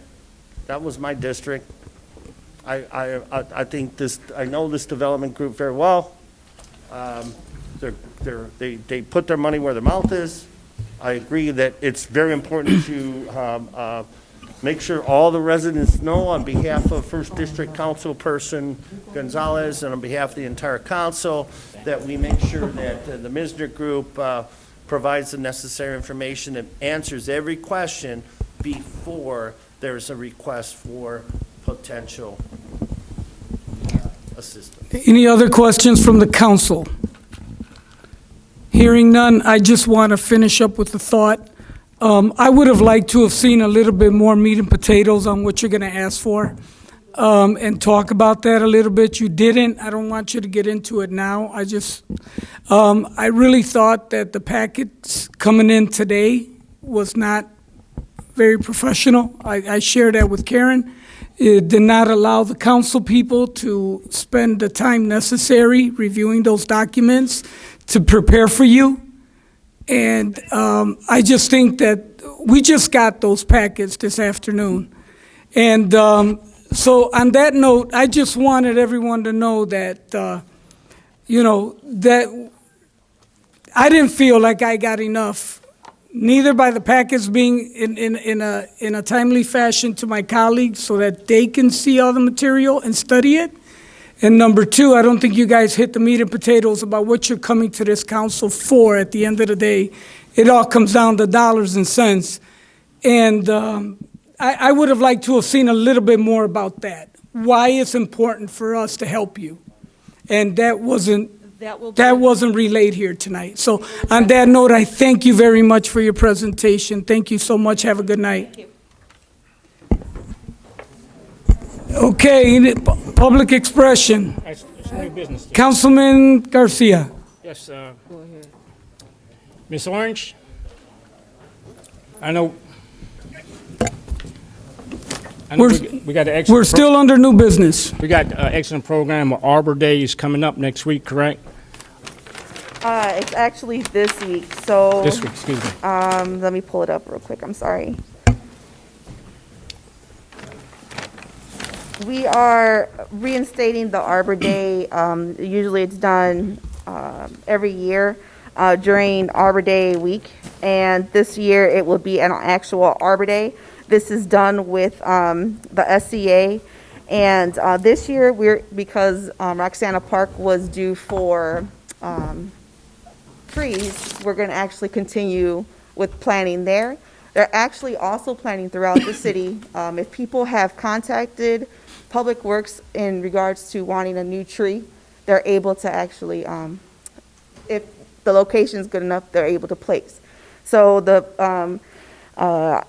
Arbor Day is, again, Roxana Park, and it'll be from 10 a.m. to 2 p.m. And we'll have a brief ceremony at 10 a.m. because the dedication of Arbor Day and the celebration is to our nurses who actually took care of the residents of the city of East Chicago. I just asked if all my colleagues could participate because it's an excellent program. It's done all the time.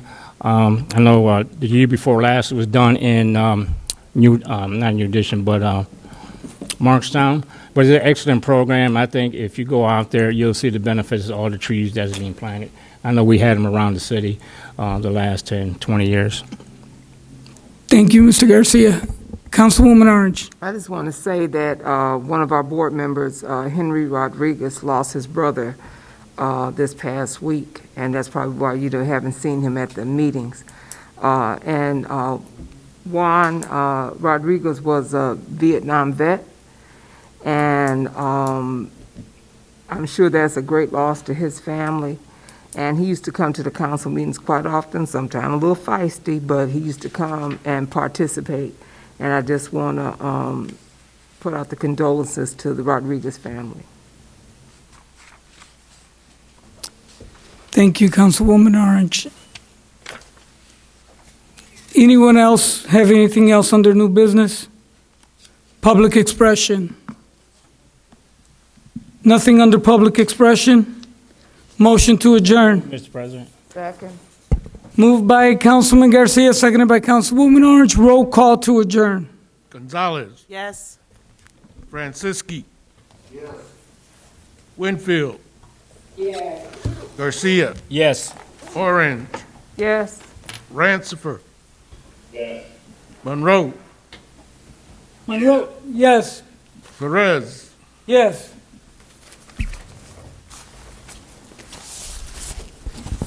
Good night, everybody.